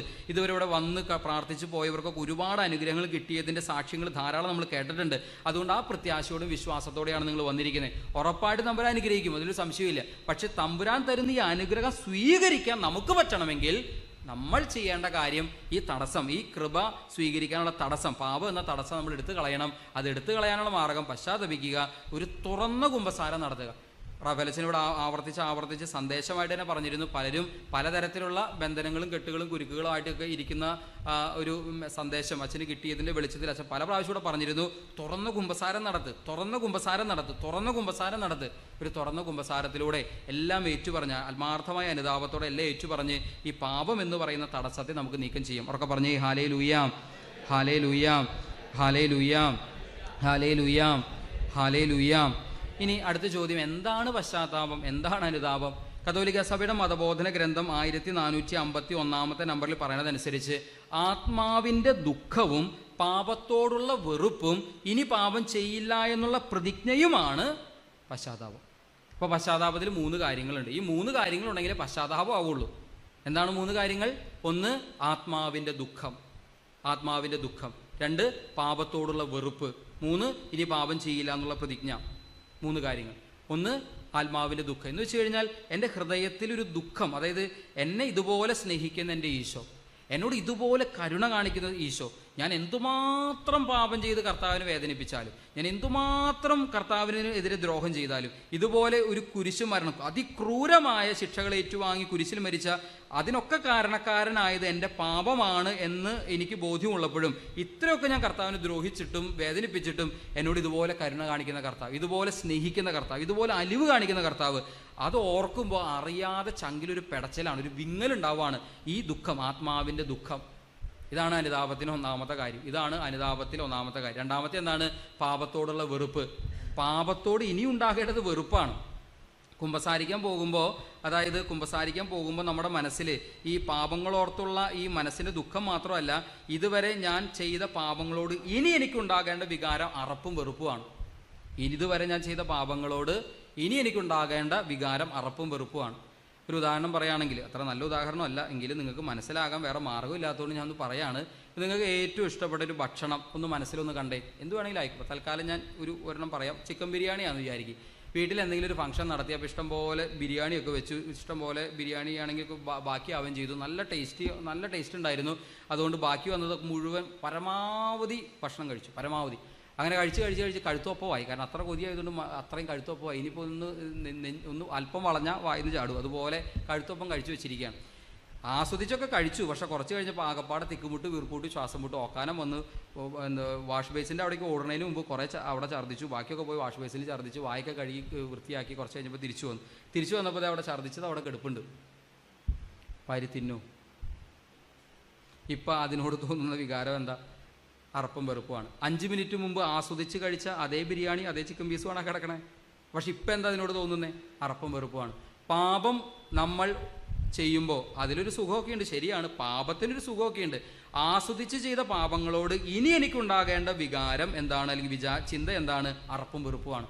പാപത്തെ വെറുപ്പോട് ഉപേക്ഷിക്കണം, അറപ്പോട് ഉപേക്ഷിക്കണം. പാപത്തോടുള്ള വെറുപ്പ് അനുതാപത്തിൻ്റെ 2-ാമത്തെ ഘടകമാണ്. അനുതാപത്തിലെ 2-ാമത്തെ ഘടകം അറപ്പോടും വെറുപ്പോടും കൂടെ. അല്ലാതെ ഇന്നലെ വരെ പാപം ചെയ്തു, ഇന്നും പാപം ചെയ്തു, നാളെയത് തുടരാൻ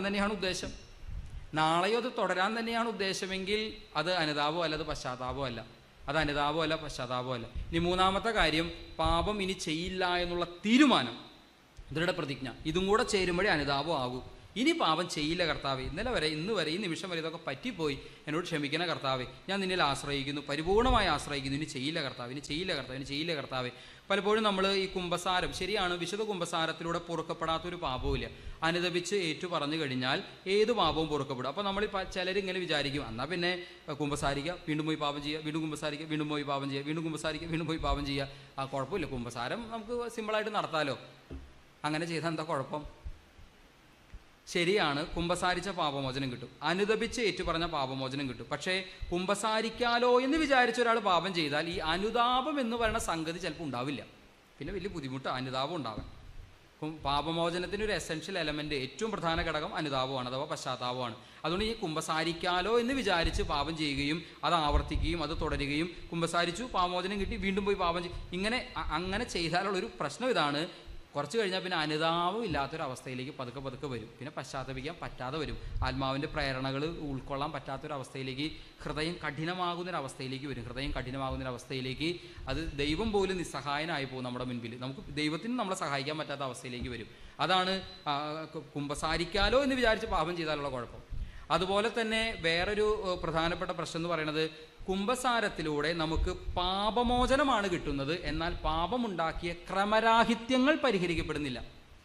പാപമുണ്ടാക്കിയ ക്രമരാഹിത്യങ്ങൾ പരിഹരിക്കപ്പെടുന്നില്ല. അതെന്താ പറഞ്ഞതിൻ്റെ അർത്ഥം? അത് സഭയുടെ മതബോധന ഗ്രന്ഥം പറയണത് ഞാൻ അതുപോലെ പറയുകയാണെ, പാപമോചന ആശീർവാദം പാപത്തെ നീക്കം ചെയ്തു, എന്നാൽ പാപമുണ്ടാക്കിയ ക്രമരാഹിത്യങ്ങൾ അത് പരിഹരിക്കുന്നില്ല. പാപമുണ്ടാക്കിയ ക്രമരാഹിത്യങ്ങൾ അവിടെ കിടപ്പുണ്ട്. ഞാൻ എക്സാമ്പിൾ പറയുകയാണെങ്കിൽ, ഇപ്പോൾ ഒരു വ്യക്തി മദ്യപിച്ച് ഇങ്ങനെ കുറേ നാളത്തെ മദ്യപാനത്തിലൂടെ ക്യാൻസർ രോഗം ബാധിച്ചു എന്ന് കരുതുക. അപ്പോൾ ഈ വ്യക്തിയെ സംബന്ധിച്ചിടത്തോളം ഈ ക്യാൻസർ എന്ന രോഗവും, അല്ലെങ്കിൽ എന്താ പറയുക, മദ്യപാനം എന്ന പാപവും ക്യാൻസർ എന്ന രോഗവും തമ്മിൽ ബന്ധമുണ്ട് ഇദ്ദേഹത്തിൻ്റെ കാര്യത്തിൽ. കാരണം ഇദ്ദേഹത്തിന് ഈ രോഗം വന്നത് മദ്യപാനത്തിന് അനന്തരഫലമായിട്ടാണ്. പക്ഷെ മരണത്തോടടുത്തപ്പോഴേക്കും ആൾക്ക് ശരിക്കും ഒരു അനുതാപമായി, പശ്ചാത്താപമായി. അങ്ങനെ വ്യക്തി ശരിക്കും അനുദപിച്ചു, പശ്ചാത്തപിച്ചു, നല്ലൊരു തുറന്ന കുമ്പസാരമൊക്കെ നടത്തി. ഈശോ അദ്ദേഹത്തിൻ്റെ പാപം മുഴുവനായി മോചിച്ചു. പക്ഷെ ക്യാൻസർ മാറിയോ? ക്യാൻസർ മാറിയിട്ടില്ല. പാപമുണ്ടാക്കിയ ക്രമരാഹിത്യം അവിടെ നിലനിൽക്കുന്നുണ്ട്. ഇതുപോലെ പാപം ഉണ്ടാക്കുന്ന ക്രമരാഹിത്യങ്ങൾ ചിലപ്പോൾ നിലനിൽക്കും. ഇനി വേറൊരു പ്രശ്നം കൂടെ പറയാം. ഇപ്പോൾ ഉദാഹരണത്തിന് എനിക്കൊരു രോഗം വന്നു എന്ന് കരുത്. ഇപ്പോൾ കോവിഡിൻ്റെ കാലത്ത് കോവിഡ് വന്ന് ആകെ ബുദ്ധിമുട്ടിലായി.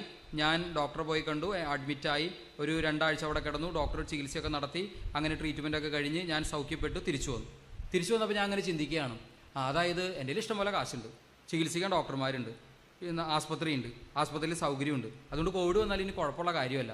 ഞാനങ്ങനെ വിചാരിച്ചിട്ട് യാതൊരു ശ്രദ്ധയും എടുക്കാതെ ജീവിക്കുന്നു. വീണ്ടും എനിക്ക് കോവിഡ് വരുന്നു, വീണ്ടും പോയി അഡ്മിറ്റ് ആകുന്നു. ഇങ്ങനെ ഒരു 5-10 പ്രാവശ്യം ആയാലോ?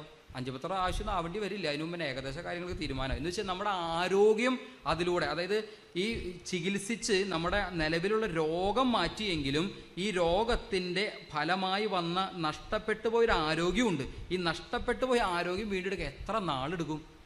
എന്നാൽ ഞാൻ അത് ഒരു ശ്രദ്ധയും കൊടുക്കാതെ വീണ്ടും യാതൊരു കെയറും യാതൊരു ശ്രദ്ധയും കരുതലും നടത്താത്തതുകൊണ്ട് വീണ്ടും രോഗം ബാധിക്കുകയാണെങ്കിൽ വീണ്ടും ചികിത്സിക്കുന്നു, വീണ്ടും മരുന്ന് ചെയ്യുന്നു, ചികിത്സിച്ച് മരുന്ന് ചെയ്ത് രോഗം മാറുന്നുണ്ട്, പക്ഷെ എൻ്റെ ആരോഗ്യം അടിക്കടി ഇങ്ങനെ ഇല്ലാണ്ടായിക്കൊണ്ടിരിക്കുകയാണ്. ഇതുപോലെയാണ് പാപം. കുമ്പസാരിക്കാലോ എന്ന് വിചാരിച്ച് പാപം ചെയ്യുന്നവർക്ക് സംഭവിക്കുന്ന ഒരു അപകടം ഇതാണ്.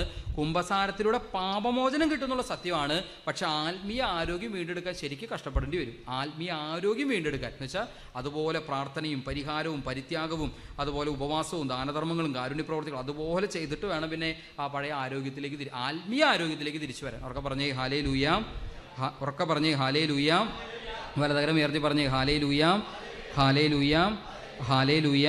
അപ്പം അതുകൊണ്ട് അനുതാപത്തെക്കുറിച്ച് കത്തോലിക്ക സഭയുടെ മതബോധന ഗ്രന്ഥം പറഞ്ഞ നിർവചനമാണ് ഞാൻ നിങ്ങളോട് പറഞ്ഞത്. 3 കാര്യങ്ങൾ വേണം. 1 ആത്മാവിൻ്റെ ദുഃഖം, 2 പാപത്തോടുള്ള വെറുപ്പ്, 3 ഇനി പാപം ചെയ്യില്ല എന്നുള്ള ദൃഢ തീരുമാനം. ഇത് 3 ആകുമ്പോഴേ യഥാർത്ഥ അനുതാപം, യഥാർത്ഥ പശ്ചാത്താപം, യഥാർത്ഥ മാനസാന്തരം ആവുകയുള്ളൂ. ഇനി ബൈബിളിലുടനീളം ഈ പശ്ചാത്താപത്തെക്കുറിച്ച്, മാനസാന്തരത്തെ പറ്റി ഇഷ്ടംപോലെ മാനസാന്തരത്തിന് വിവിധങ്ങളായ നിർവചനങ്ങൾ നമുക്ക് പല രീതിയിൽ പല വിധത്തിൽ നമുക്ക് കാണാൻ സാധിക്കും.